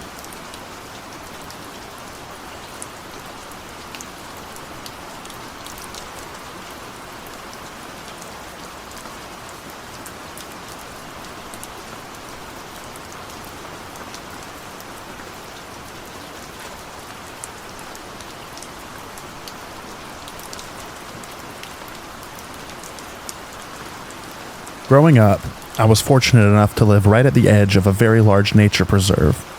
The area was not open to the public, but thanks to the location of my neighborhood, there were several lesser-known entrances that I could use to gain access and explore to my heart's content. Countless days of my childhood were spent hiking, swimming, and playing pretend with my best friend in the woods. The woods became like a second home to me. I felt like I knew every shortcut and secret cave, and I always felt at peace except for one exceptional instance that is the subject of this post. My best friend and neighbor, who I'll refer to as Jacob, knew these woods just as well as I did. We had several choice spots that we liked hiking to, and a couple of makeshift forts that we made out of sticks and such. Keep in mind that things were simpler back then, and our parents felt little need to worry about us, and were accustomed to us disappearing for hours on end while we explored these woods. This was also before cell phones were a thing. One more important thing to note is that these woods were once home to Native Americans, more specifically the Comanche tribe. Oftentimes we would find arrowheads left by the natives, or ancient cans and bits of supplies presumably left by the settlers, who eventually found the area for themselves. We found this bit of history fascinating, and going in the woods sometimes felt like taking a step away from the modern world and going back to a different time. One afternoon, Jacob and I packed up some water and snacks and set out into the woods like we had many times before. Usually we would stick to the trails or the creek so that we would be able to find our way back home easily. But today, we had an urge to explore even deeper than we had ever gone before. We headed off the trail and into the uncharted areas of the preserve that even our parents hadn't taken us to before.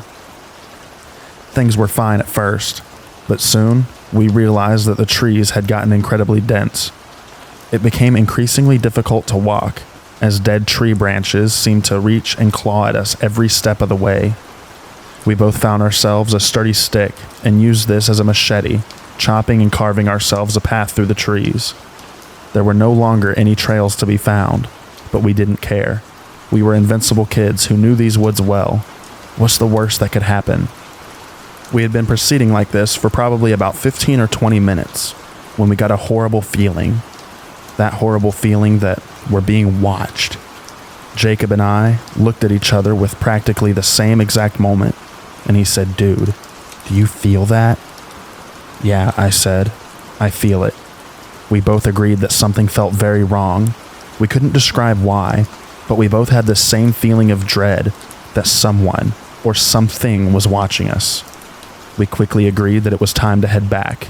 We turned around and started to make our way back, but after several minutes, we started having doubts that we knew where we were.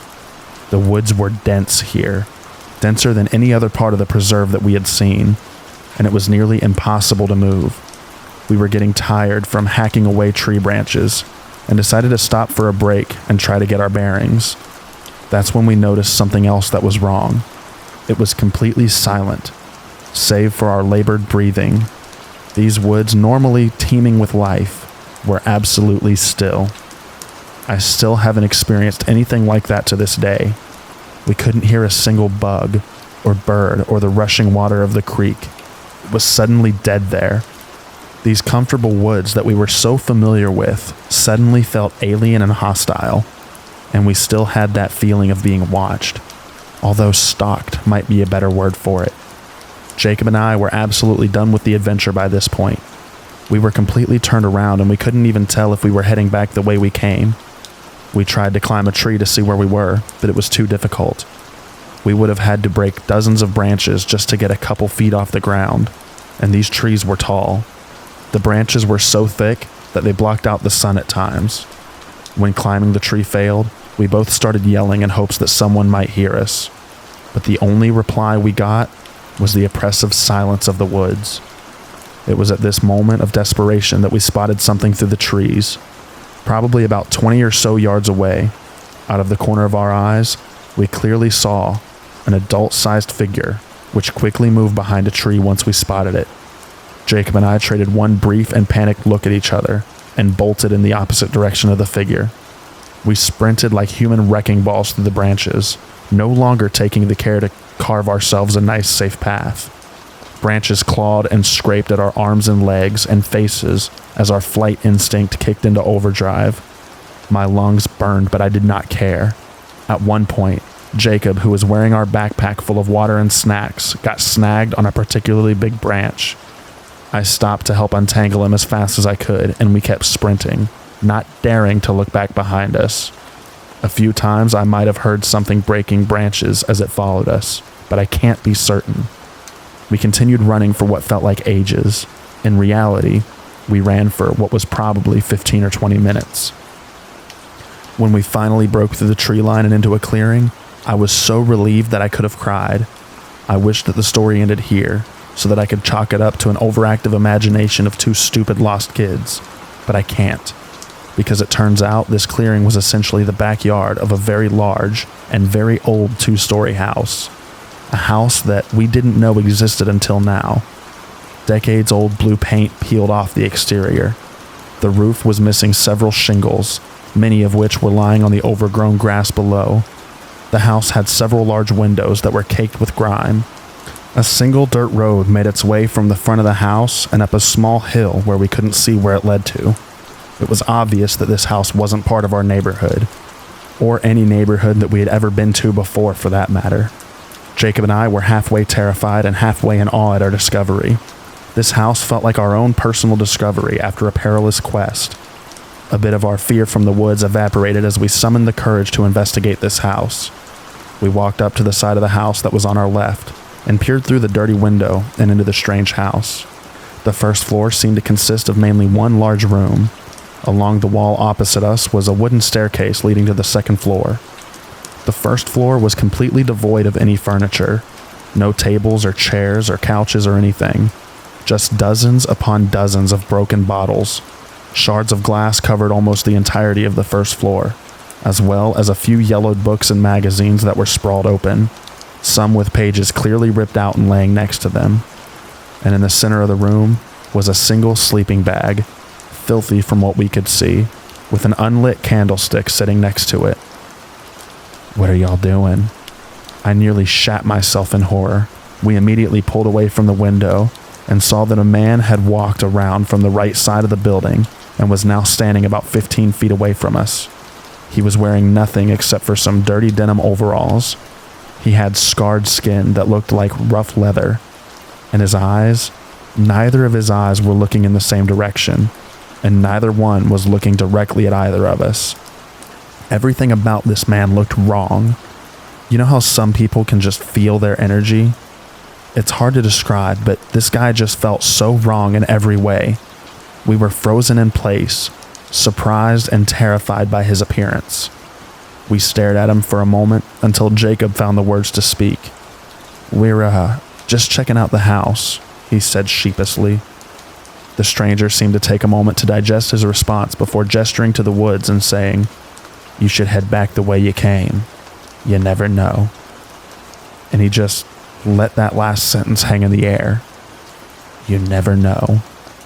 Jacob, God bless him, quickly thought of something to say while I stared in absolute terror. "Actually, we need to head to the road. Our parents will be expecting us soon." The man did not reply. He just stood there with his mouth slightly open, his eyes dancing off in different directions. It seemed like he was thinking hard about something to say. We didn't waste another second getting out of there. We walked as quickly as we could towards the front of the house and made our way up the dirt driveway, trying not to appear panicked.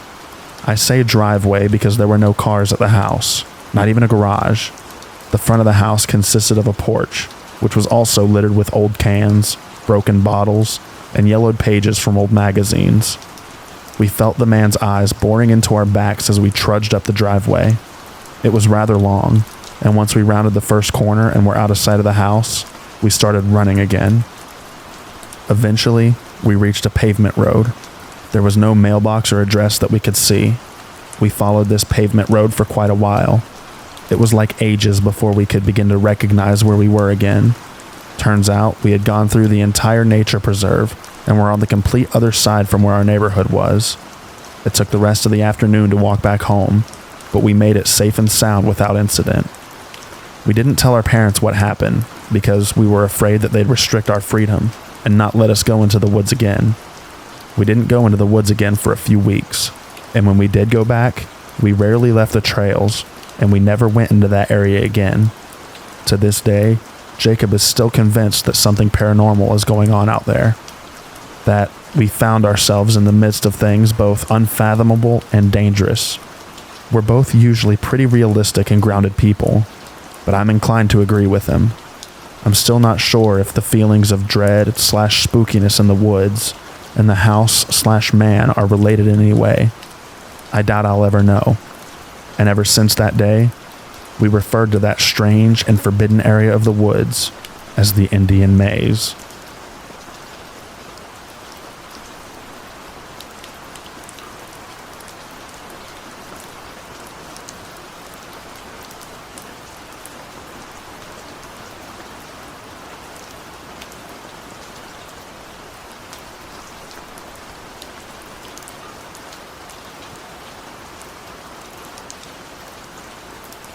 So I was a wildland firefighter back in the day in Arizona. I worked in a forest that was generally popular with a lot of recreation in the northern portion, but I worked on the southern portion of the forest that was really remote. It barely had any roads or campgrounds, so if you wanted to recreate there, you had to work for it. The fire crew I was on had 2 duty stations, one in a small town where the rest of the forest employees worked out of, and one was about 2.5 hours away, up a really windy, mountainous road. The remote duty station had an old Forest Service ranger station, and a newer double-wide trailer that was recently put in. When I worked at this place, it had no cell reception. When my crew and I weren't working, we were playing horseshoes and watching movies. They did eventually add a cell phone booster, which sadly made people play on their phones, but I digress. So for my creepy story, I want to keep it pretty simple, but my supervisor from that crew had experienced some weird things as well working up there. There was one night he told me he was cowboy camping, sleeping outside with no tent, and he kept getting a weird mucusy drop of liquid on his face. He kept looking around and even yelling, and no one was around him. He told me he wasn't below any trees, so he was sure it wasn't tree sap.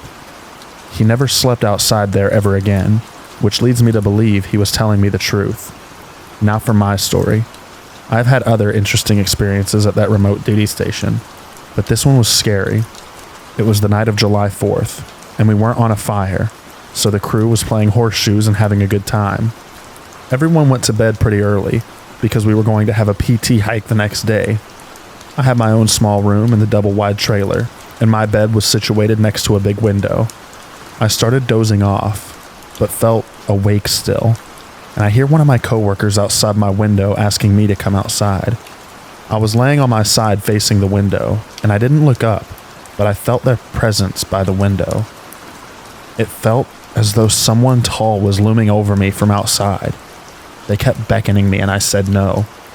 Pretty quickly, their voice started changing to a deeper, raspier, angrier voice. They started cursing at me. "Get the fuck outside." I just froze. It was sort of a demonic voice. I lay frozen, not moving while they yelled at me. Eventually it stopped and I fell asleep. I woke up the next day and wanted to ask my coworker if he was standing outside my window, but I felt too weird. Perhaps this was a mild form of sleep paralysis, but still, a weird experience nonetheless.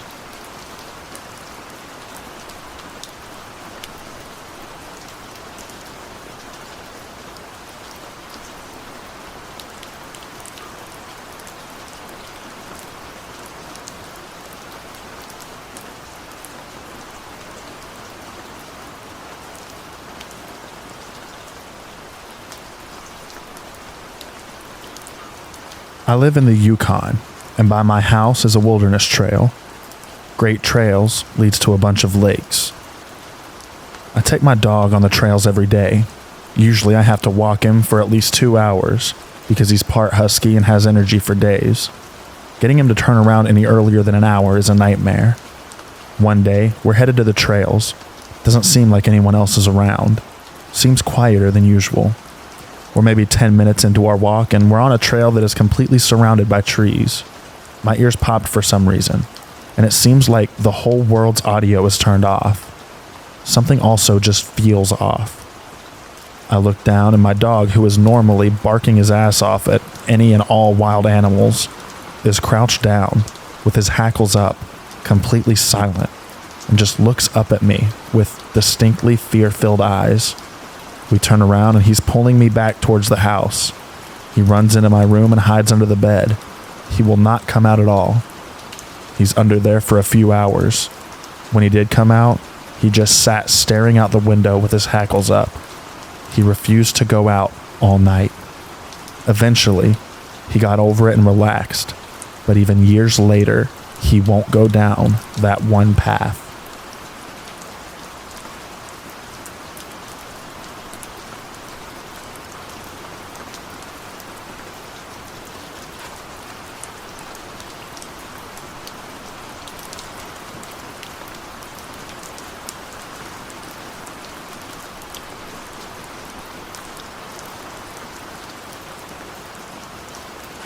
About 3 months ago, I posted my experience backpacking in the Allegheny National Forest and hearing drumming, which I am chalking up to actual people banging on drums now. This weekend, we returned to the same trail system, Minister Creek. We set up camp at a different site, about 3 miles north of where we stayed the last time. The evening was uneventful, and we went to bed in individual tents around 9:30. About 2:30 a.m., we were woken up by a huge boom. It wasn't a gunshot. It sounded more like a black powder cannon going off, echoing throughout the valley. We came out of our tents and discussed what we all heard. A little on edge, it was so close to us. But eventually, we tried going back to sleep. The boom really has nothing to do with what happened later, but it was just a weird night. As I'm laying in my tent, unable to sleep, staring at the ceiling, I kept seeing shadows on the tent walls. I would swear I'd see a silhouette of a person walking towards the tent, but as I'd look at it, it would disappear as quickly as I noticed it. I decide I'm just seeing things and closed my eyes. Eventually, I fell asleep. The next thing I know, I'm being woken up by a young-sounding female voice saying, "Dad, Dad, Dad." I jolt awake, unsure that I actually heard this. So I'm laying there, checking my watch, which says 5:13 a.m. I'm wide awake at this time, and about 30 seconds later, right next to my tent, I hear very urgently, "Dad? Dad?" There was something off about the voice. It was just creepy. I got major chills, like nothing I've ever experienced before. Now A, my daughter didn't come with us, and B, There were no females in our small group. It's pitch black out. I see no flashlights. No more light from the fire. I'm trying to rationalize what I'm hearing and set up in my tent, thinking maybe a camper from another site wandered into our site thinking that she was at her dad's tent. I unzip my tent and shine my flashlight out, and I catch a glimpse of a black bear walking off into the woods. I uncontrollably at that point let out a huge "oh fuck," waking up the rest of my group. The bear didn't care and just walked off into the darkness.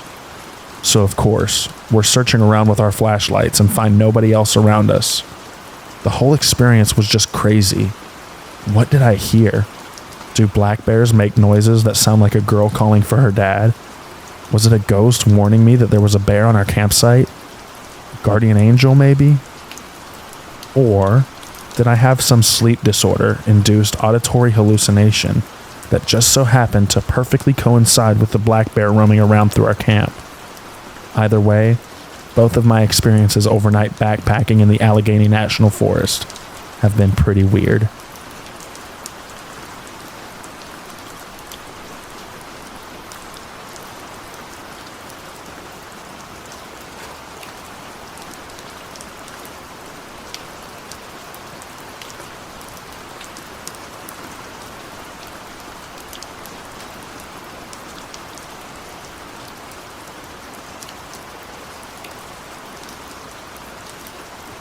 Last night, around 8:30 p.m., I went out to the edge of the woods on my property to set up a blind to shoot some nuisance coyotes that have been eating my chickens.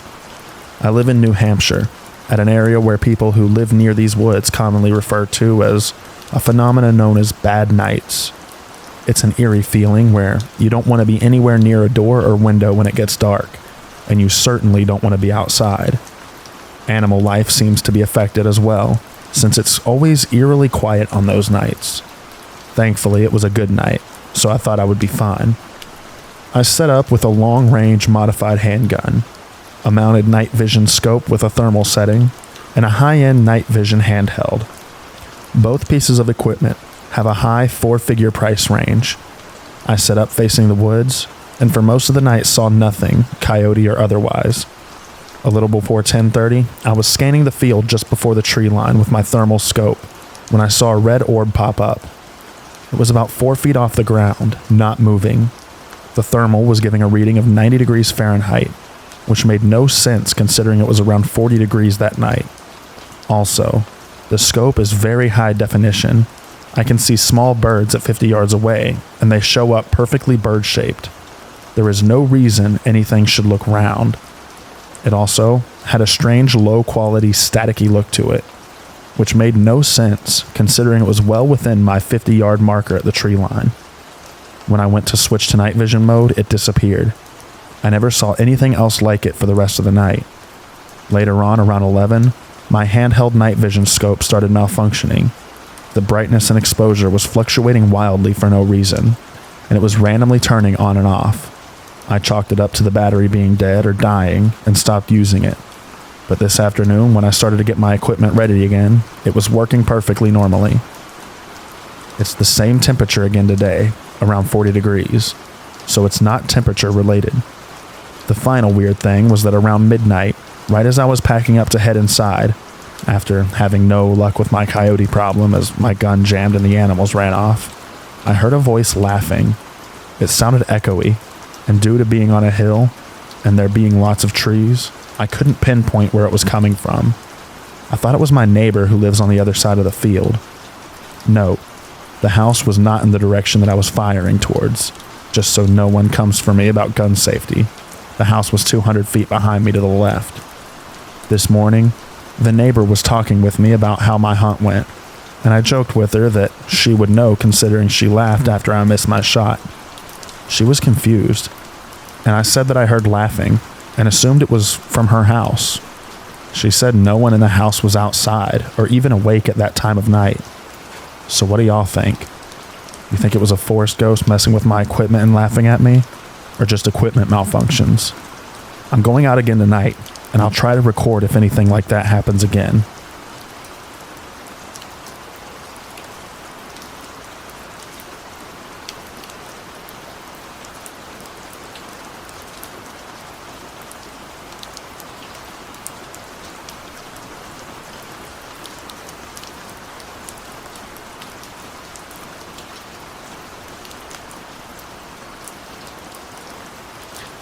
My wife and I were on our honeymoon in the Shenandoah Valley National Park in Virginia in 2019. We were excited to get an early evening hike, just as we had arrived in town. We were driving to a hike on Skyline Drive at around 6 p.m. in a thick mist with overcast skies. We passed a strange-looking solitary man on the road a few hundred yards before the trailhead. I made a comment to my wife about how odd he looked. Unkempt, vacant-looking, etc. We hiked up 1.5 miles up the mountain to the end of the trail where it terminated at the AT. My wife stopped to pee and we collected ourselves before we turned to head back down towards our vehicle. Out of the mist came the guy that we'd passed on the road earlier. He was low-key brandishing one of those common hatchet/hammer multi-tools at his side. He wasn't just carrying it. It was somewhat raised. It gets creepier. He made a comment as we passed him about how he had found a set of teeth the last time he was up there. He made an awkward acknowledgement of what he'd said, a nervous laugh, and then quickly started down towards our vehicle, looking back up to where we'd come to see if he'd turn to follow us. Once we were 100 feet away, we began running down the mountain. We'd stop every minute or so to listen/observe what was going on. It was terrifying.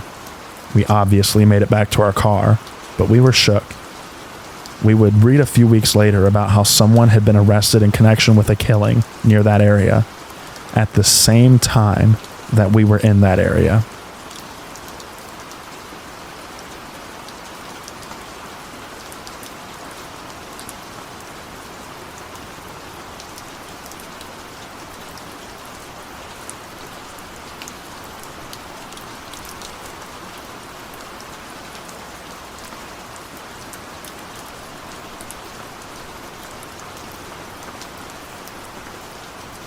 To give some explanation and background knowledge for this whole encounter, I was around 15 at the time this occurred.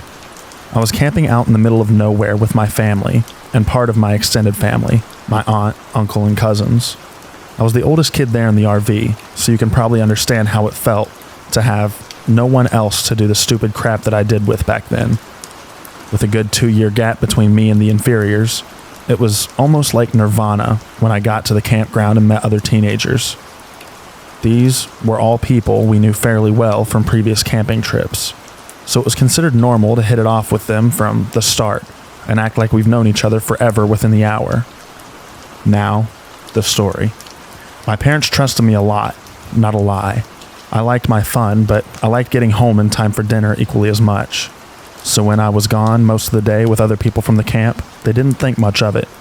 The only rule was that I had to be back at the RV to eat dinner, and before 8:30 in the evening. So picture this. Group of 6 teenagers, 15 to 16, out in the middle of the woods with no adult supervision for the vast majority of the day. Just a recipe for success right there.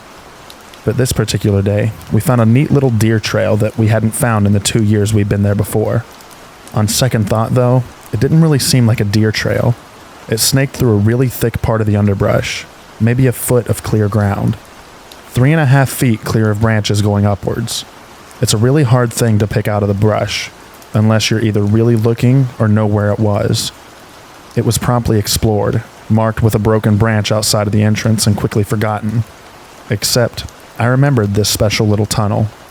That night, while we were all eating dinner, one of the adults proposed that we played manhunt out in the woods, at night. Not everyone was totally on board with this idea, but in the grand scheme of the plan, they were quashed down like autumn leaves. Everyone got a flashlight, and everyone was assigned to a team. For those of you who aren't sure what manhunt is, here's an explanation. Everyone playing is given a flashlight, and they're divided into 2 groups. It's basically like glorified flashlight tag, but there's a catch. As you catch people, you have to correctly identify who they are, and if you can, they join forces with the hunters. The last man standing gets a candy bar or something as a prize. Whatever is being offered. This is how we played it anyways. For the first round, I get lumped in with the runners, those who are basically getting chased by the hunters. We get a 5-minute head start to run, climb a tree, or whatever the hell we want to do to evade the hunters. Usually, I'm the one up in the tree, but that never really worked out as being the winning spot. So, To try and score a win for once, I decided to play the cat and use one surefire method of escape. And the hiding spot was the rude little path through the thicket.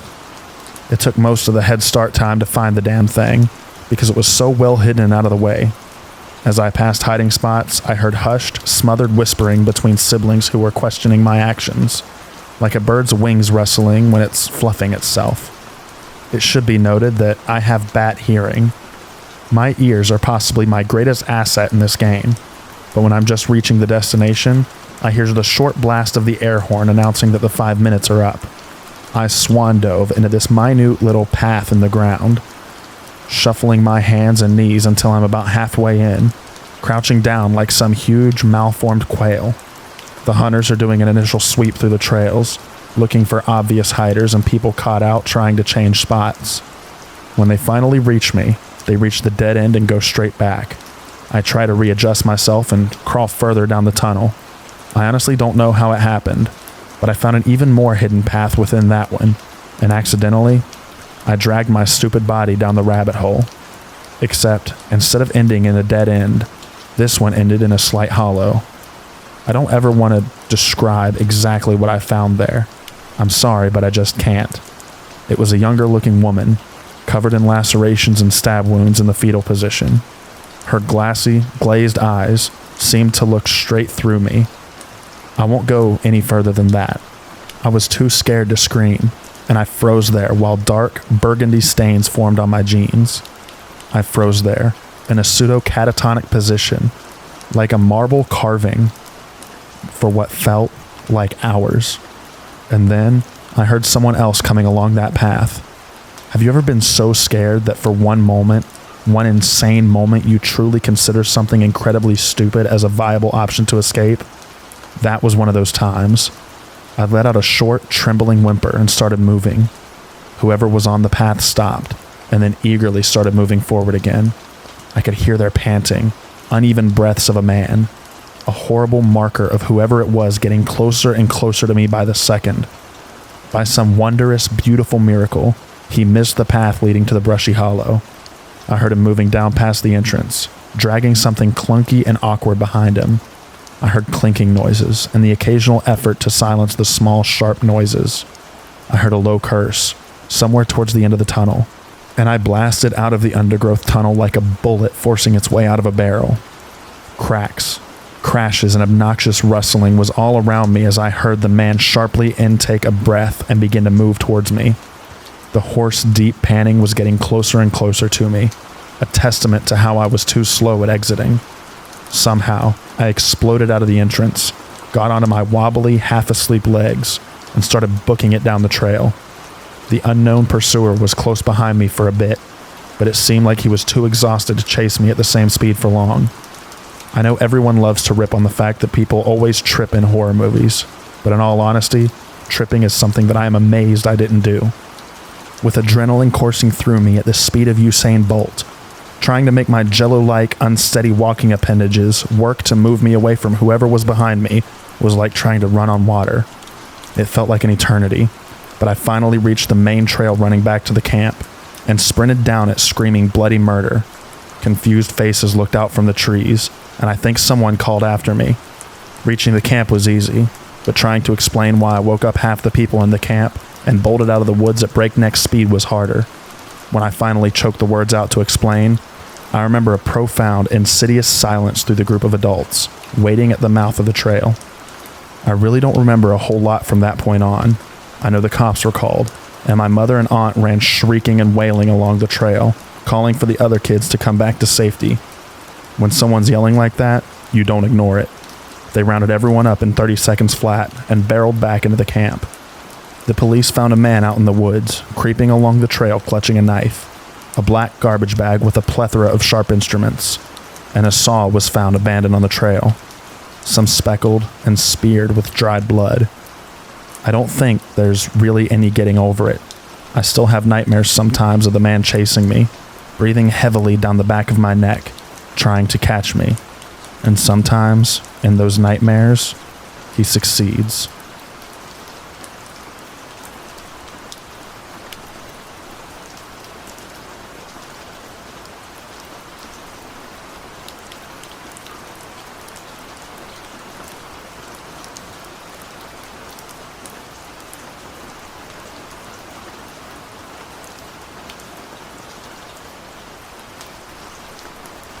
I visited Yellowstone National Park last week and decided to take our boat out on the Yellowstone Lake yesterday.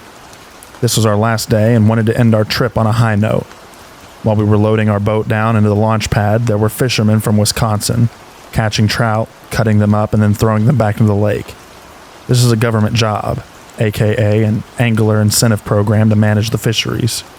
One could tell how experienced these men were and knowledgeable about the lakes just by talking to them and watching them work in rhythm, as they probably had for several years. Basically, these guys know their stuff. So, a couple of the older, bigger guys were kind enough to help us get our boat in. We're new to using this boat. The guys tell us to be careful. The water has big swells and it's getting windy. In a side conversation, an angler tells my dad about the bodies still lost in the lake that were never recovered, including a couple park rangers. The anglers explain the water is too cold and within 20 minutes hypothermia sets in. So again, he cautions us and we head out anyway. We didn't make it far. 3 to 5 foot swells pushed us back in. It was almost as if the angler was expecting our short return, and he helped us guide the boat back into the dock onto the boat trailer. He just smiled and said, "I'm glad you're back. It's bad weather out there." I thought I had to give you the background so you could see why I'm so curious about these missing people, bodies in the lake, and park rangers' bodies, all believed to be at the bottom of Yellowstone Lake. However, I cannot find any information on these missing people and missing rangers. I asked other park employees and researched National Park website. Nothing. What are your thoughts? Anyone know about missing people and missing park rangers at Yellowstone Lake?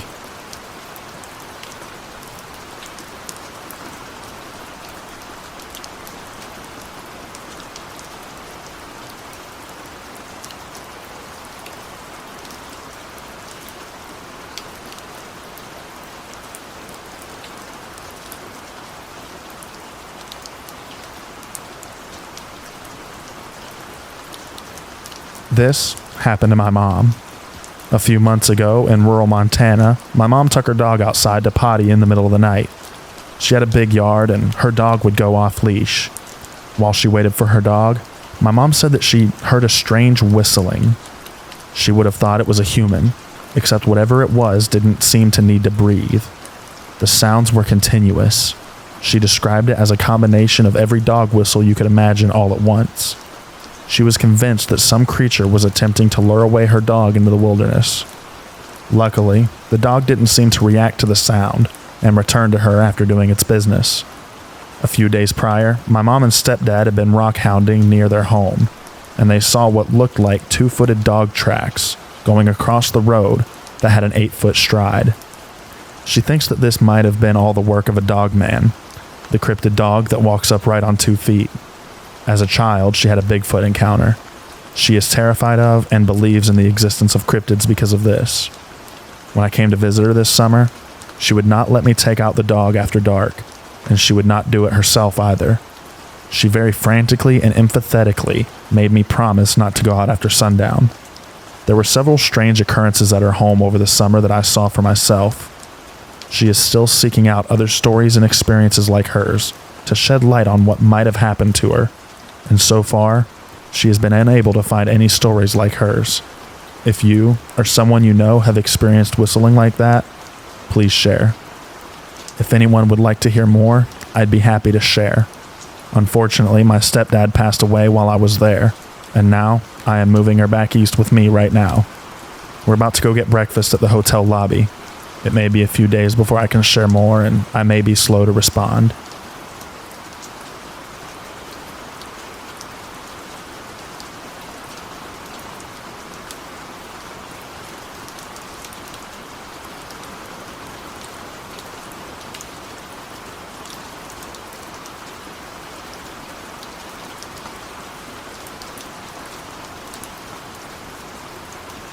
So here's a little less backwoods, but more country roads of a paranormal story.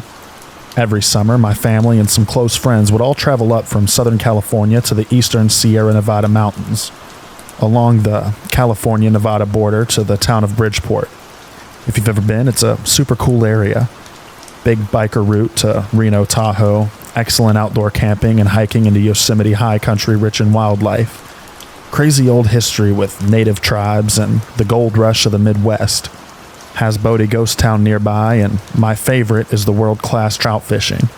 Mark Twain even once stayed in the town way back in the day, which I thought was cool.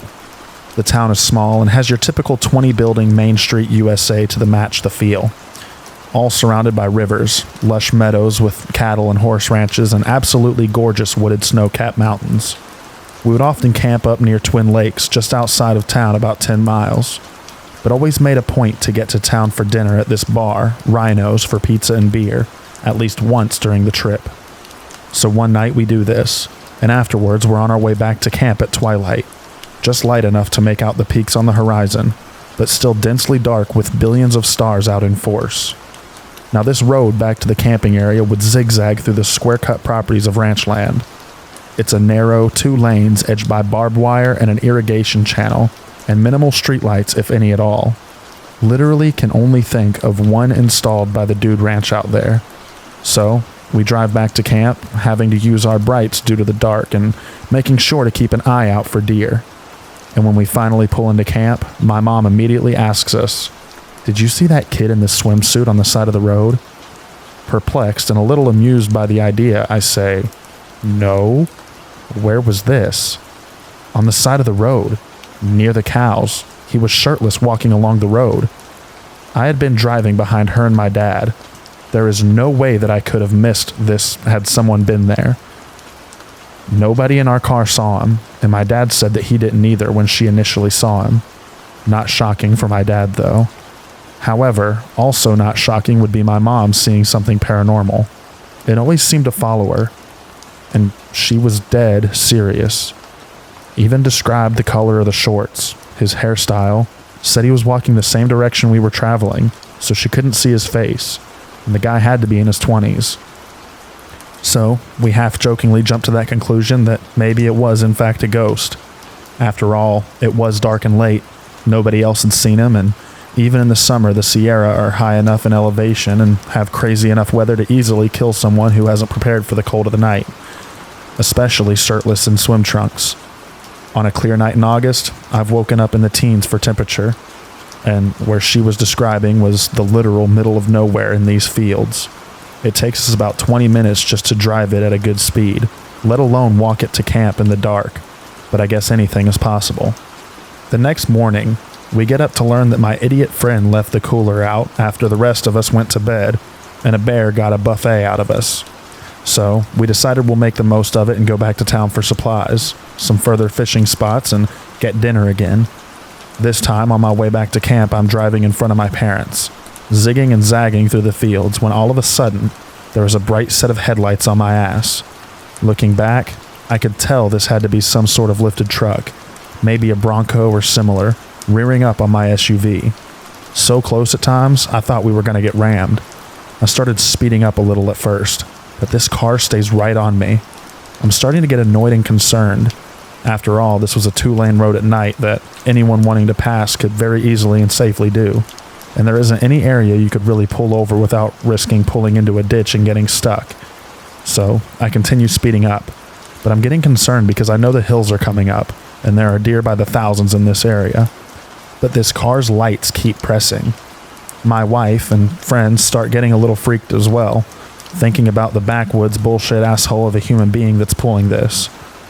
And this continues through the fields until I get to the final turn before it goes from meadows to woods, and I get a real heavy gut feeling, almost like a scream in my head saying slow the fuck down. So, do or die, I start pressing the brakes hard, fully expecting this truck to ram us. As I do, we're coming around the corner, and sure enough, there's a pack of 6 or so deer in the middle of the road. I was immediately a little shaken up. It's always a little startling when you see animals out of the dark while driving, especially big ones. And then it dawns on me. I'm not being blinded anymore, and we definitely didn't get hit. I look back in the mirror and the lights are gone. Just gone. No dust in the rear brake lights from a vehicle pulling off the road, nothing screaming by us in the other lane, and no road for them to have even turned off on, or headlights lighting up the trees or area. And then I see my folks come driving up behind us. All of us are dumbfounded trying to figure out where this person went. The deer clear the road and we make the rest of the drive to camp. and adrenaline immediately gets me a bit irritated. So I start ranting off about how stupid this guy was and how he could have died, blah, blah, blah, really making everyone feel good. When we get out of the cars, my mom immediately starts giving me the typical parent talk, but I get even more pissed when she calls me an idiot for taking off like that on such a dangerous road in the dark, and how lucky I am not to have killed us all with those deer, and how I needed to be more careful, etc. I said, well, if that dickhead hadn't been riding my ass, it wouldn't have been such an issue. What are you talking about? She responds. There wasn't anyone behind you. Oh, how the tables had turned. Luckily, my wife and friends had experienced everything with me, and they start chiming in about the truck, and I start talking about how I finally had enough, and listened to my gut and reason deciding to slow down, just as we come to find the deer and how the truck was just gone. It gave my mom chills, and she apologized but told me to be careful next time, but then started laughing and saying how weird that trip had been. I'll give this to my mom. She never did call us crazy for what we experienced in life, which is something I think a lot of parents neglect to do for their kids. It's funny, because I always heard similar experiences from country towns back east or folklore of ghost trucks, and I thought of how stupid it sounded. But now, after experiencing it, oh my God, it is dangerous. Plain dangerous. I'd never wish that on anyone. This road hasn't given us any issues before or since, but I'll admit, I do drive it with a lot more caution now. I always wonder if the shirtless guy and the truck were somehow connected, but never found anything about it. Only God knows, I guess.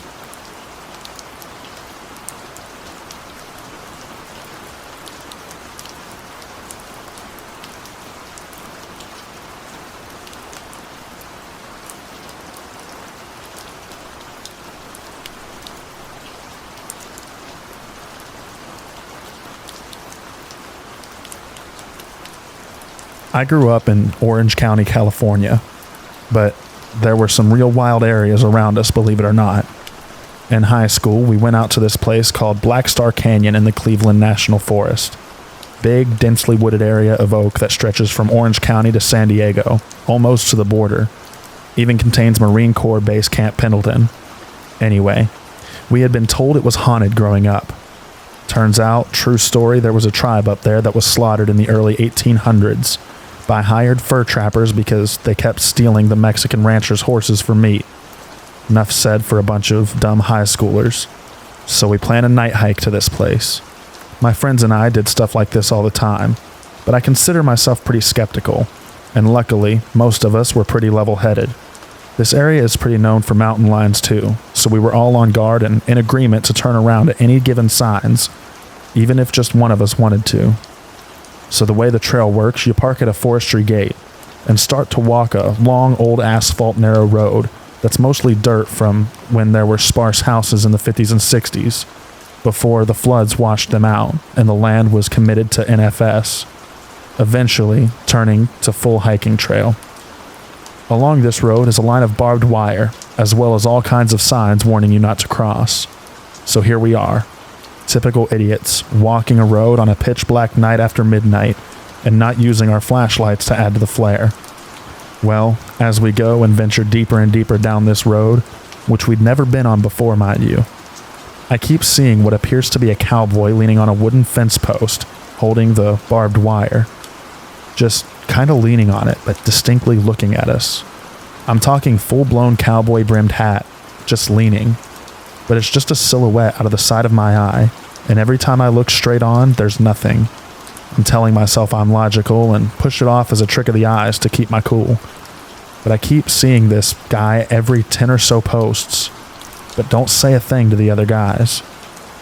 We get to a point where we've been walking for over an hour, and debate on heading back just because of the time. Just then, my friend goes, "Yeah," and I keep thinking I'm seeing a cowboy along the fence line. I no shit felt my stomach drop out of me. I couldn't believe it. These were plain wooden fence posts, maybe a typical 4 foot tall or so, with mostly field behind them. No way that looks like a person. So, I open up about it also, and we all agree to turn around.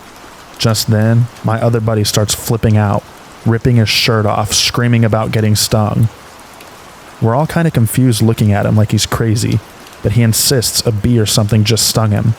So we turn our lights on his back to look and watch as 3 distinct scratches form, stretching from one shoulder all the way to the opposite hip, even drawing blood. Needless to say, we were done after that, but made it back to the car without further incident. You can probably argue the shadow was coincidence, in the dark and shapes playing tricks on our eyes. I'll give you that. But throw in the scratch in a way that we watched it happen right as we're discussing Dickhead Ghost Cowboy, and in a way he couldn't do to himself, and none of us standing in a circle did to him. Okay, there's something going on. This area ended up being used by Jack Osborne's show Haunted Highway in his pilot episode. It's pretty cool, and I've been back since, but only in the day. California has more to it than you'd imagine. This is just one story of the many that I've experienced out there.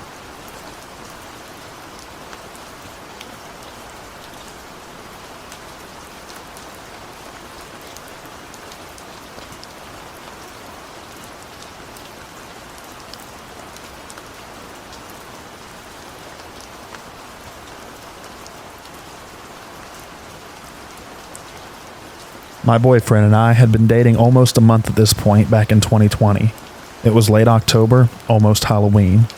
I wanted to do some fun nighttime nature walking, and my aunt told me about this cool unknown grave off of Lake Erie in a nature park. We went there and got super lost, and neither of us had reception, but we had a lot of fun. We stayed on the trails, so we weren't lost, and we could get back to the parking lot, but just lost enough for it to be the creepy kind of fun that we were looking for. We finally found the grave, got some picture/videos, took a short break, and saw that the lake was less than 10 yards from us, but we were at the top of a cliff.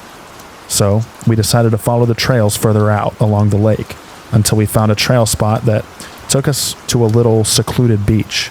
It was about 9 p.m., but it was October, so it was already really dark out, and it was partly cloudy.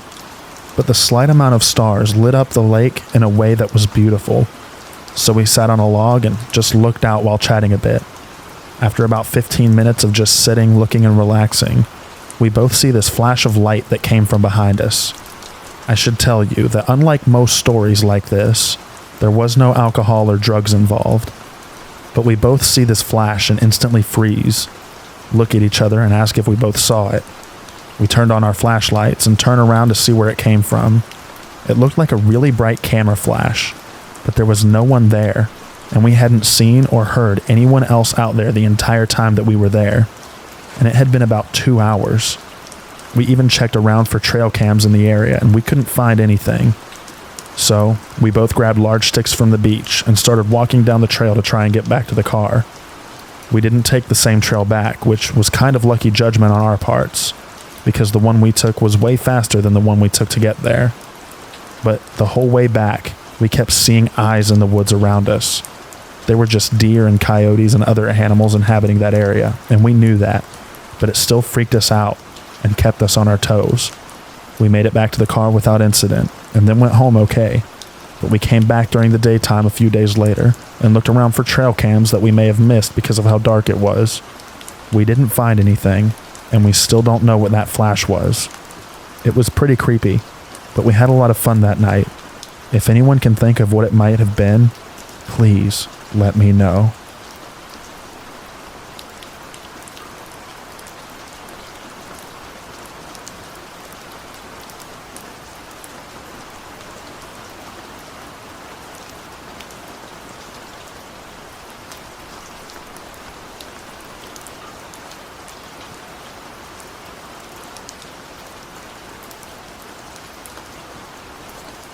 This is a story that my aunt told me years ago. My aunt and her family lived in a very rural and backwoods area of Lincoln County, West Virginia. She said that her father would go fox hunting periodically. He and other men would travel up the mountains to their camp. There, they would let their dogs run foxes and spend the evening talking and telling stories amongst themselves. My aunt had many siblings, and this was not uncommon back in the 1950s backwoods West Virginia. Her mother decided that she would walk with several of the younger children up to her husband's, my aunt's father's, camp. My aunt was one of the party. She said that they walked a long way back up to the mountain and spent a few hours relaxing and spending time with their dad. The group had such a nice time that they didn't realize how late it had gotten. My aunt's father gave his wife a lantern in order for her and the kids to be able to see on their long journey back down the mountain. As the group left, the light from Fox Hunter's camp eventually faded out of sight.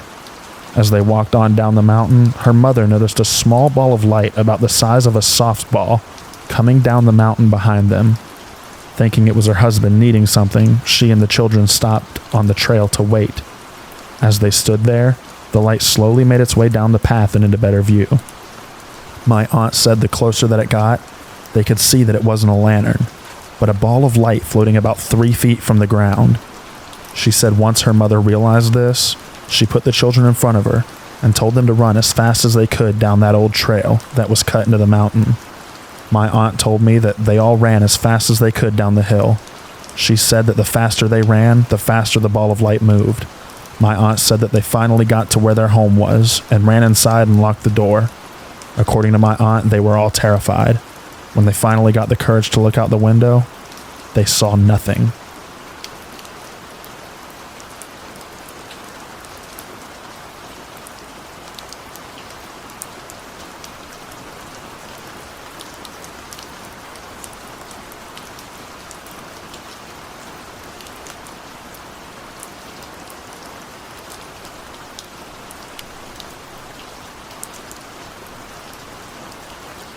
My husband and his sister went hiking in September or November of 2020 when this happened. They were hiking Sharp Top in Southwest Virginia. They hiked the entire trail without incident, but as they were coming back down the trail, back towards their car, they noticed a black, opaque figure at the foot of the trail near the road. This figure was amorphous, and they saw white at the top where a face would be, but no other features. They said it was roughly 5 or 6 feet tall, and glided across the road into the tree line. Once it hit the tree line, it disappeared soundlessly. Mind you, it's fall, so leaves were on the ground everywhere. They would have heard some sort of noise and seen it since the trees were bare, but nothing. He said they were roughly 40 yards away from it, but it was still light enough out for them to fully see what was happening.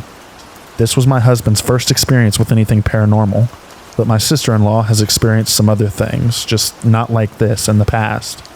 We haven't found any similar accounts to this black figure with a white face in Appalachia, so I'm wondering if anyone has ever heard of similar accounts. We're familiar with most folklore in the area, but my husband isn't resonating with any of them yet.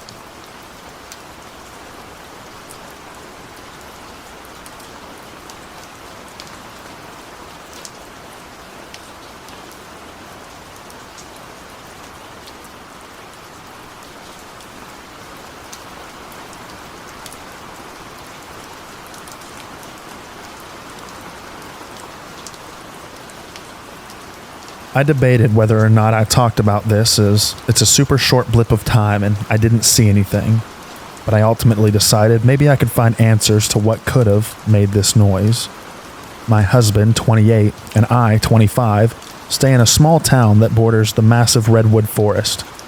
We're about 15 minutes or less from the trees of mystery. We live on a street that was built in the middle of the forest for whatever reason. There are 2 large patches, maybe 5 to 15 miles, one of which has a small forest bridge that connects to an even larger forest on either end of our street.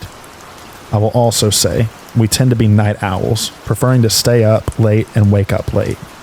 So, getting to what happened, my husband was ready for bed while I sat under the covers. It was a nice, cool fall night after a hot day, so I opened the window to just curl up under my 5 blankets with the wonderful fall air on my face. While laying on my phone, not asleep yet, I started to look up the next full moon. I just kind of like that sort of stuff. I was surprised to find that the moon was at 100% tonight, so I looked outside my window from the bedside and confirmed the amount of light on the ground outside on our street, which has no street lights since it's an old street, was very well lit in a bluish moon-toned color. I was kind of like, oh neat, then sat back down on my phone. I like to wait for my husband to get into bed before I start falling asleep. I don't know if it's a comfort thing or not, but I usually can't sleep well in the bed unless he's near me. I was wide awake, sitting there for about 2 to 5-ish minutes, listening to the crickets outside, when I heard a man scream up my street. It sounded like it was coming from 2 to 3 doors down, near to one of the edges of the forest. At first, it was just a fearful scream, but the more it continued, the more I realized, oh, it's just a silly guy making a fake scream. Why? It's 2 a.m. But the scream went on for far too long, and then at the tail end, it went from this silly fake scream to a deep, gurgling roar, similar to, I don't know, when someone is transforming into something in the movies. But at the same time, the first part of the scream didn't sound real, like it was forced or pretend, or just to pretend to scream. I don't recall whether or not the crickets went silent. I just know that I was no longer trying to listen to them after hearing that crazy noise. I've wondered what it was. Maybe Sasquatch, a werewolf / dogman, some other creepy critter, all the way to a person doing it. But no one could go that deep or that long of a scream. Plus, it echoed and felt like live sound, not a speaker system or anything like that. I've gone through every possibility. Has anyone else experienced something similar to this, or even know what it could have possibly been?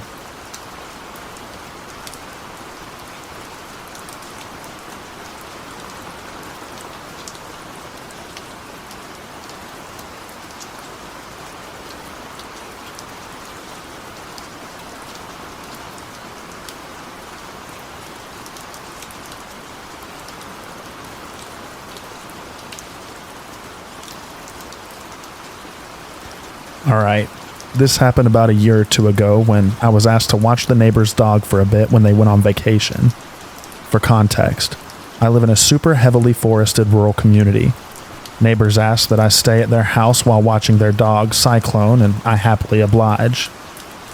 I am taking Cyclone on his usual route along some local hiking trails that connect to the neighborhood that are often tracked during the summer.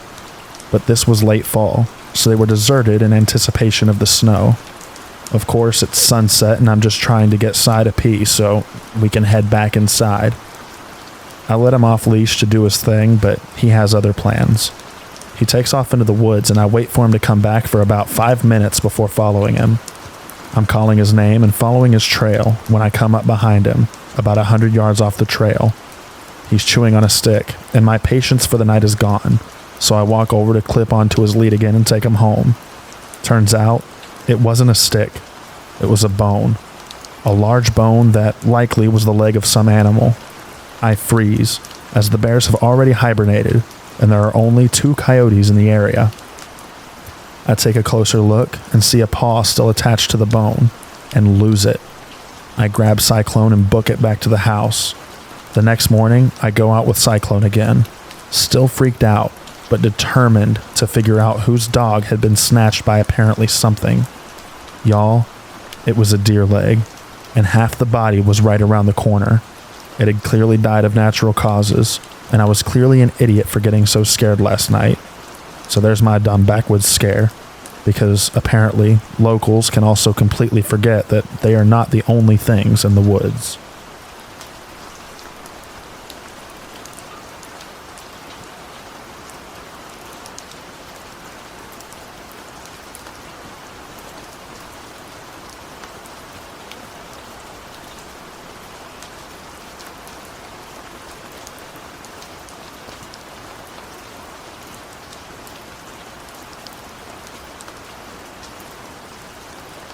I am from Rhode Island, and my friend and I have always had an interest in paranormal hotspots around the state. In a town called Cumberland, there is a haunted road called Tower Hill Road. There's a lot of paranormal stories and history of the area. According to the people who live around, they see the ghost of a little child walking a dog. There were also stories about Native Americans were killed during the French-Indian War. So one day, we decided to drive our car over there and look around. There's been a few places that I've been to where I could literally feel the heaviness. I felt really anxious for some reason, and there were times where I felt like I would see shadows in the distance. When we passed this specific tree, my friend started screaming that he saw something. I started laughing because I was nervous, but then my whole body felt like lead, and my fight or flight instincts were screaming at me. For the rest of the drive, I felt this paranoia like someone was watching us. The road is about a mile long, but it feels like it is so much longer. If anyone here is from Rhode Island or the New England area and wants to explore paranormal areas, I highly recommend this one.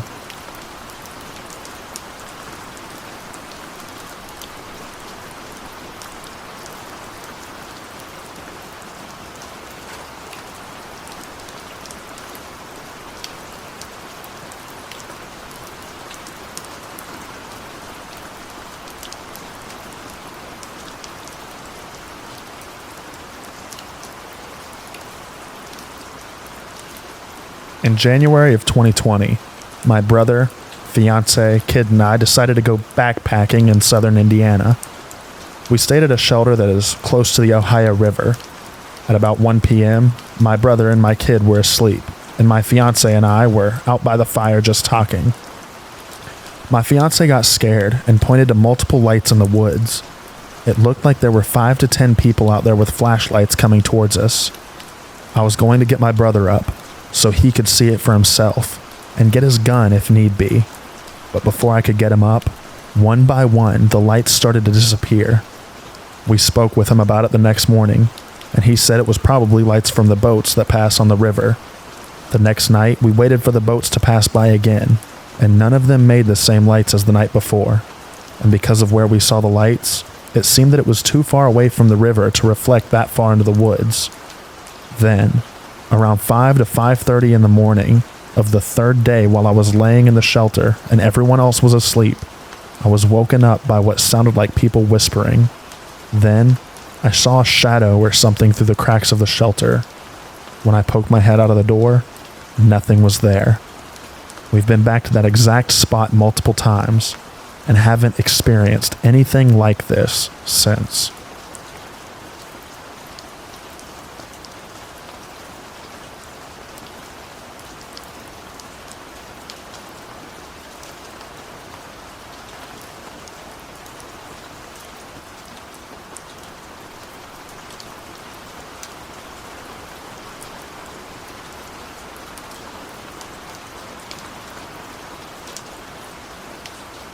So I came across this group when trying to research my experience, and I'm new to Reddit, but wanted to post my experiences. I've seen other posts online of similar experiences. I was backpacking last weekend in the Allegheny National Forest in northwest Pennsylvania with a friend of mine and his teenage son. We hiked the Minister Creek Trail and set up camp that night about 4 miles away from the trailhead. We saw only 2 other parties that day, and neither were overnighting on the trail. We explored the area we camped in extensively to find the best campsite, and did not see any other campers within at least a mile in either direction. The rest of the forest was heavily grown hillsides on either side of the valley without anywhere good to set up camp. About 2 a.m., I was woken up by the sound of drumming. It sounded like a single drum and was a rhythmic beat like bum, bum, bum, bum, bum. If anyone is familiar with the Cleveland Indians baseball team, now the Guardians, they used to have a guy who would beat on a native-style drum, and it sounded exactly like that. It was loud and close-sounding, and it reverberated throughout the valley we were camped in. If I were to guess, I would say it sounded as if it were within 100 yards of our location. I got up and out of my tent to investigate, and my friend had also been woken up by the sound. We couldn't see anything other than the dark woods around us. This continued for at least 2 hours until I was able to fall back asleep. The next morning, we woke up and all was normal. We continued on our hike and did not see any other campers around. I have no clue what it was. I've watched YouTube videos of grouse drumming, and that definitely wasn't it. Obviously, it could have been a person, and likely was. But setting out in the middle of the woods at night, drumming on a drum for at least 2 hours straight without skipping a beat? Perhaps there is some Native American ritual which calls for this? I guess the story isn't too creepy, but I've been obsessing over the answer to this since Sunday morning.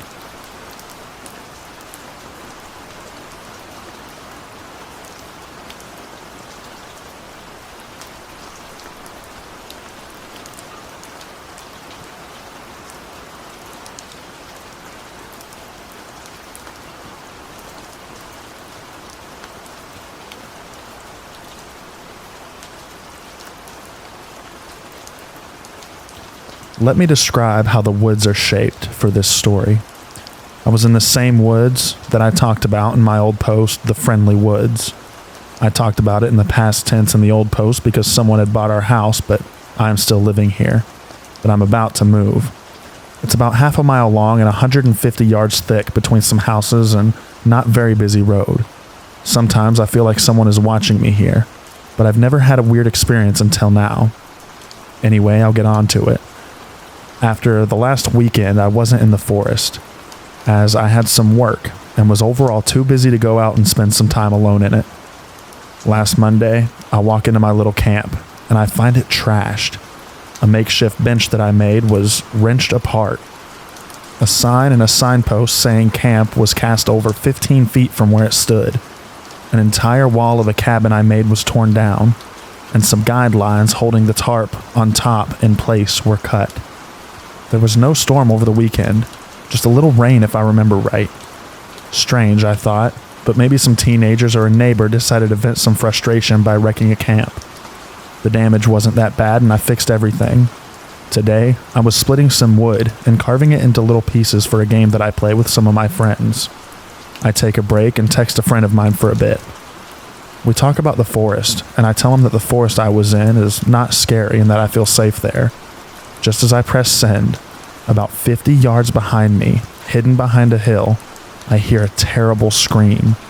Not a fox scream. I've heard those. Not human either, but more like a woman being murdered, crossed with a car screeching to a halt. But that's not what it was. I turn around and grab a knife off my belt. That was strange. Just as I tell my friend that I'm not afraid, I hear a scream. I just wonder what y'all thought of that. Maybe I had my mind on skinwalkers and my brain misconstrued some sort of normal noise. I don't know. Does anyone have any suggestions?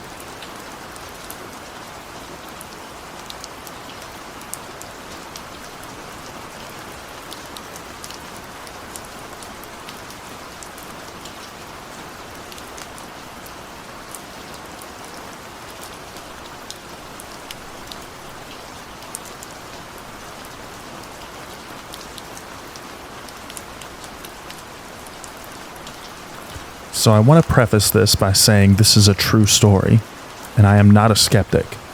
I am very well versed in paranormal and weird stuff. So is my family. We all seem to be sensitive to spirits. My entire family has experienced some unexplainable stuff. This is also not super climactic. My family moved from upstate New York to a small town near Bradenton, Florida. I moved with them. Their house is in a wildernessy area that hasn't existed there for very long. Native Americans used to occupy the land, from what we've heard. My room has a huge sliding glass window with no screens and was the only one in the house to directly face the woods out back. Right when we moved in, I felt uneasy about being near the window, looking into the woods, or having my blinds open. A few weeks after moving in, I started having what I think are night terrors. I would wake up screaming and thinking something was in my room trying to get me. I've never ever had this happen, even as a child. It was freaky and unnerving for both me and my sleeping partner. I started hearing knocking on my window at night. At first, I thought I was hearing things, but then I started getting really freaked out. I always ignored it and never went up to the window, looked outside, or opened it. My partner never heard this. He was always asleep and brushed me off when I told him. I just adamantly kept the window locked from there on out. Then, I started hearing my neighbor/friend next door knocking on my window at night, whispering my name and asking me if I'm up and if I wanted to come out and smoke with her. I answered this by saying a sleepy no and would go back to sleep. I asked her about this and she said that she was never doing anything like that, and I was just getting increasingly freaked out. I started feeling very alone and powerless, and wondered if I was going crazy. One night, I put a lucky protective crystal on my windowsill for protection. Side note, don't judge me for this. I didn't know if this was happening in my head or not. I didn't know what to do for protection. Anyway, I woke up and the crystal was in the same spot, broken in half, and it looked like lightning or something struck it. I saw black figures in my room a couple of times. Nothing ever happened. I would only see them and they would be gone. And it was always at night when I was barely awake. I figured there were spirits in the home, so I did a couple of things to help mitigate that, like using salt, burning cedar wood, and spraying holy water on the walls. Our back porch was screened in and a nice place to sit outside. I meditated a couple of times out there and heard all the wildlife and creatures. The noises would stop and it would just be silent, dead air. I would listen for anything and just hear nothing aside from creepy snapping branch sounds. I would run inside after that. We had bobcats, raccoons, alligators, wild boar, so I figured it was an animal. Luckily, I moved back to upstate New York for personal and career reasons, so obviously nothing else really happened for me. I visited my family around Halloween time about a year after moving. My sister and I stayed up late watching Pet Sematary and started talking about creepy stuff. She turns to me and says, "Did Dad tell you he thought he saw some kind of Slenderman thing in the woods?" I immediately got freaked out and slept horribly that night. I asked my dad the next day what he saw, and he said it was a very tall creature, about 9 feet he guessed, extremely skinny that almost looked like a black tree, moving abnormally fast and smoothly through the woods in broad daylight. He did just have laser eye surgery a few weeks before, so he thought possibly it was just his eyes screwing up, or him misinterpreting something. I dislike sleeping at my parents' house any time that I visit Florida now.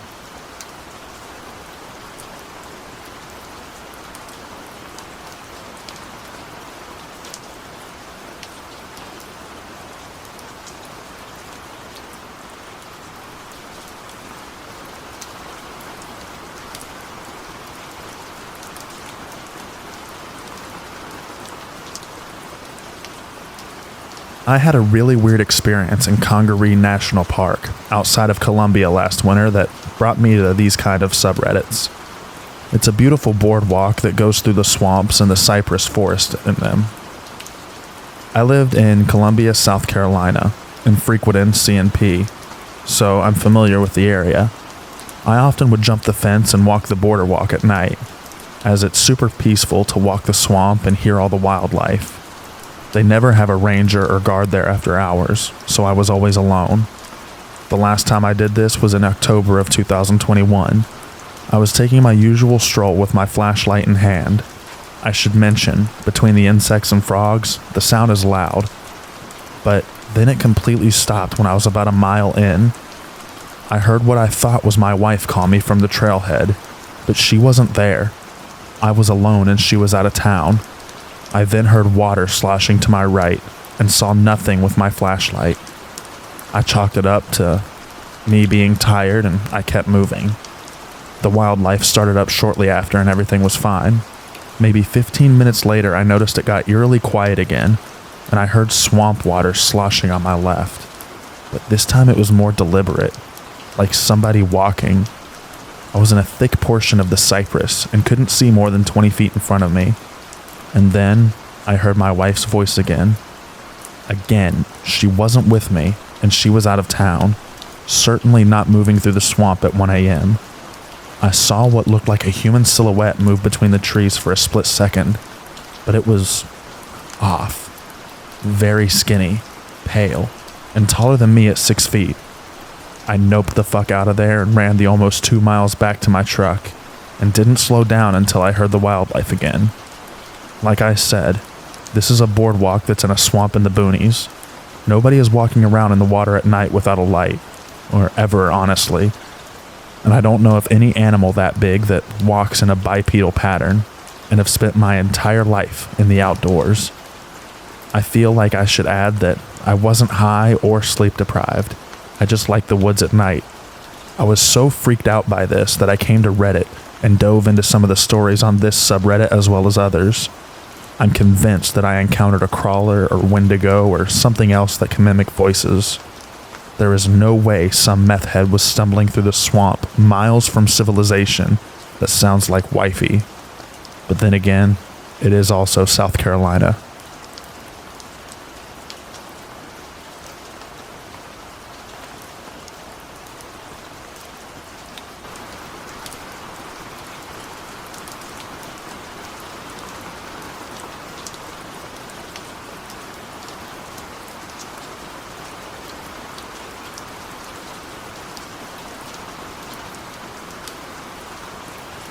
This is a true story. I'll return to the spot at some point this summer and take photos to add for reference. I've been sitting with this story for many years now. It's not as exciting and creepy as some of the other stories that I find on here, but it is eerie, and I wanted to see if anyone could give me an idea of what might have happened. My aunt has owned a large piece of land, over 100 acres in northwest Connecticut for many years now. Her property is located in a state park that is mostly uninhabited and only frequented by backpackers. Her land is well off of any main roads, and we have to drive through a lot of forest to reach her house. She bought the land and remodeled the old house that was already built on it, so it was more livable. And going up to visit her has always been my favorite thing to do. I've been going yearly since I was a baby, and have spent many countless hours exploring the woods, creeks, and land around the house. We call it the farm, although it's not a true agricultural or livestock farm. My aunt does have rescue miniature horses, alpacas, donkeys, and back in the day there were also ducks. The animals are on one part of the property, where area has been cleared out for them to graze, get fat, and be happy. The rest of the farm is untouched woodlands. In the early 2000s, she decided to install a 12-foot fencing around the property, although it only encloses about 80 acres of the land that she owns. She explained to me that she could not stand the sounds of the coyotes howling right outside her window at night, and that she has had some creepy encounters while living there. She did not go into details of these at this time because I was just a young child. She lives alone, so I understand why she wanted to feel a semblance of security in those deep woods. We are originally from the bayous of Louisiana, so being in this type of environment was all new to us. Anyway, despite being initially unfamiliar with the land, I eventually learned to navigate the area very well as a child. I had a few favorite spots, and one was up a small foothill in the deepest part of the woods. I would go up so often that eventually a small path was established in the brush, and I would bring my cousins with me to show them my little oasis. In 2008, when I was about 10 years old, I took a summer trip to my aunt's and brought my best friend Alex with me. She and I often took trips there during our childhood, and this was not her first time accompanying me to the farm. I remember that we were in the woods at my favorite spot, sitting together and listening to Katy Perry while playing Doodle Jump on our new iPod Touches. This makes me laugh to remember, but we were just trying to enjoy some nature while getting our fill of new tech, I guess. We were there for a while, enjoying ourselves and talking about random kid stuff, when there was this shift in the air. Almost like a suffocating stillness and silence settled upon the woods. I paused the music and looked at Alex, who was already staring at me with a concerned and worried expression on her face. We stayed still and silent for a minute, tilting our heads to listen to the woods and search out any of the unfamiliar sounds that normally crescendoed day and night across the farm. There were no birds, no summer bugs, and the trees almost seemed to stand frozen in place, as if the light winds that normally rustled their leaves left us completely. It was a vulnerable, terrible feeling that I knew Alex felt too. Then began the sound of footsteps coming from even deeper in the woods. It took a moment for me to determine what the sound was, but the distinct rhythm of weight being picked up and put down on leaves and brush was impossible not to notice. It was bipedal and heavy, and was coming up towards us from a steep slope down the side of the mountain/foothill. I remember thinking that it was impossible for a human to move so easily through that part of the woods, since it was very thick with growth, fallen branches, trees, and rocks, even making it hard for an agile small child to navigate, let alone a large adult. It felt as if the woods lay still in wait while these footsteps made their way swiftly up the steep incline towards us. "Do you hear that?"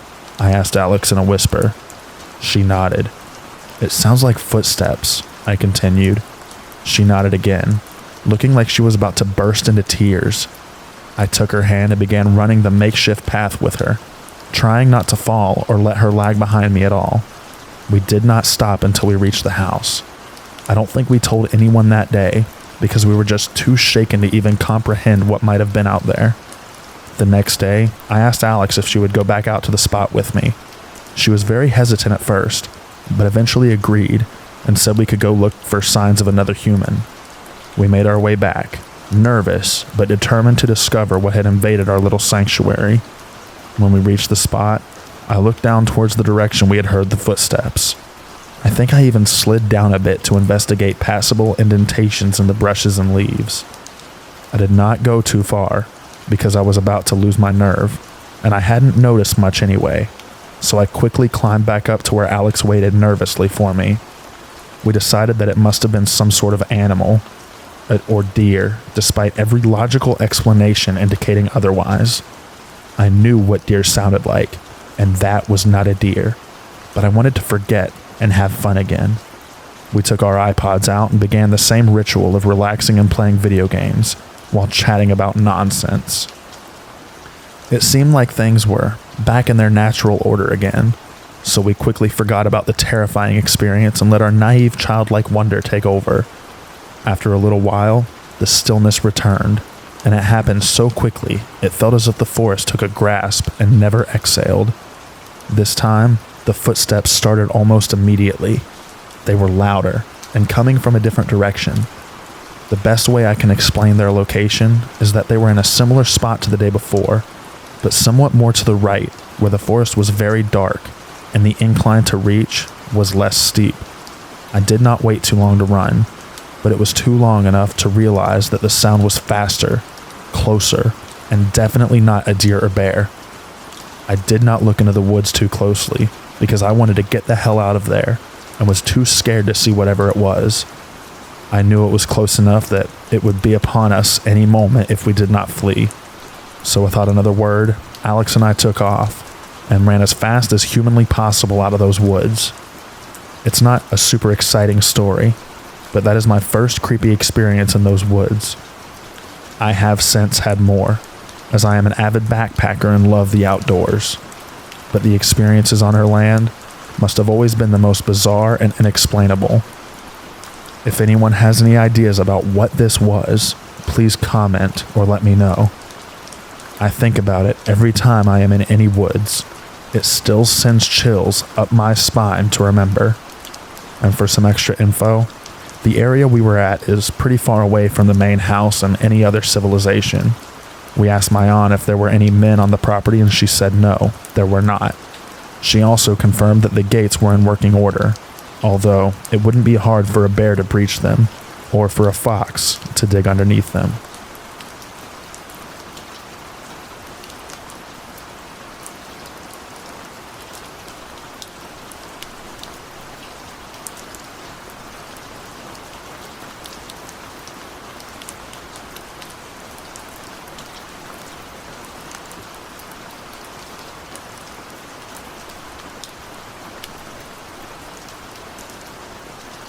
My family owns a lot of property in Helotes, Texas.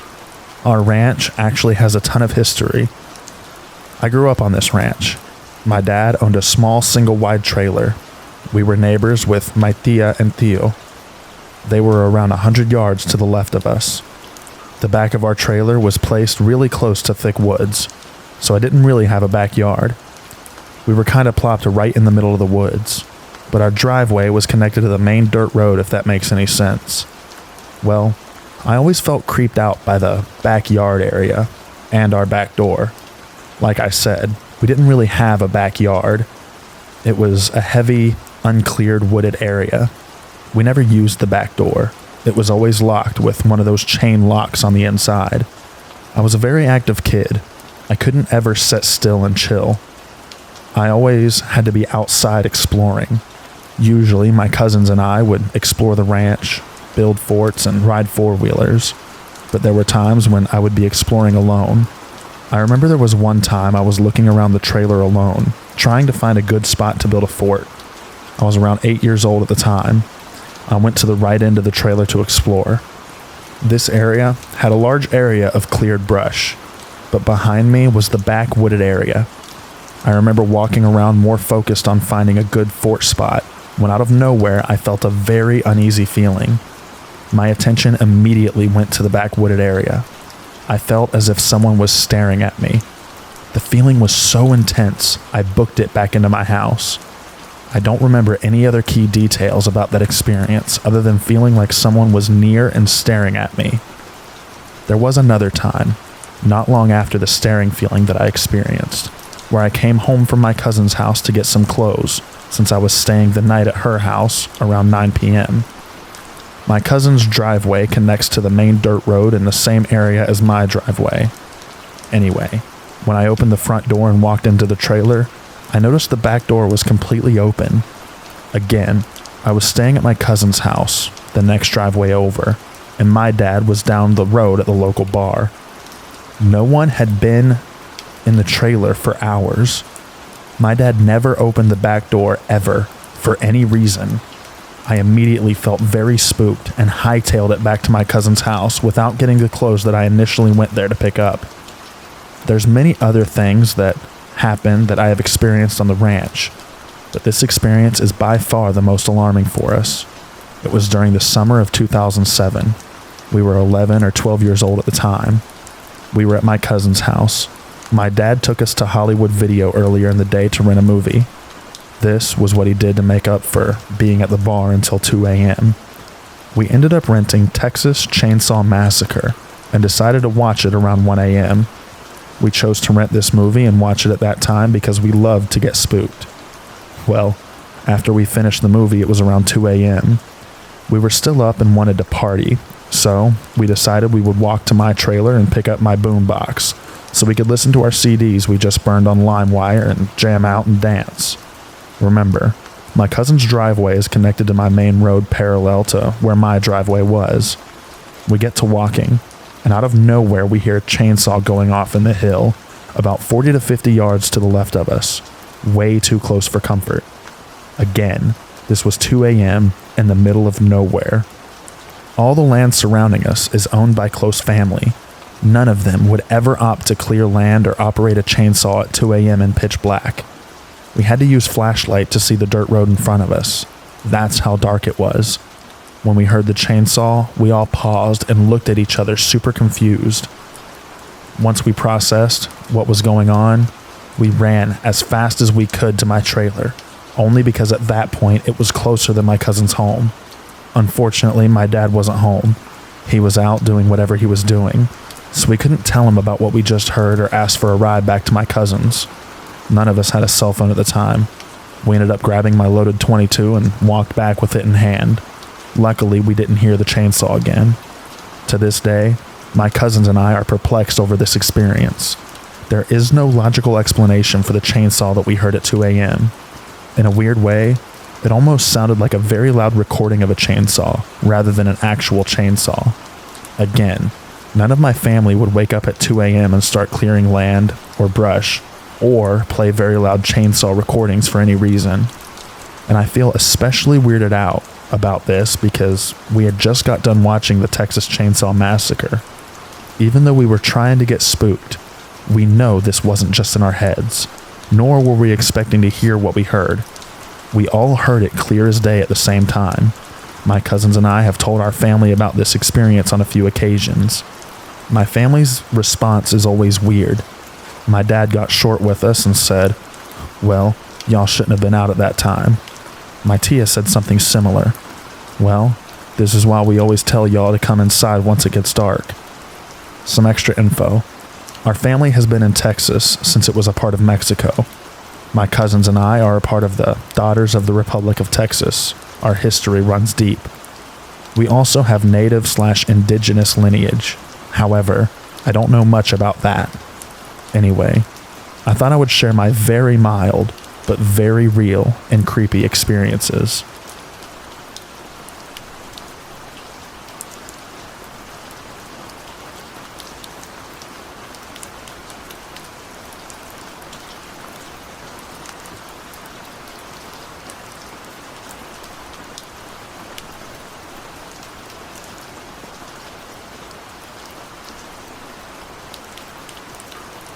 Before we get to the extra bits of rain at the end, I would like to thank all of our channel members. Special thank you to Pamela Curran, Christy Goodall, Paul Reese, Fia Mash K0101, Honey Pond, Bitchy Betty, Down Below, Diane Genius, and Inner Scare Wifey.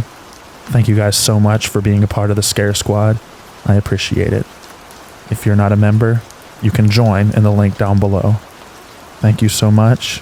Have an excellent rest of your night, and enjoy the extra rain at the end of this video.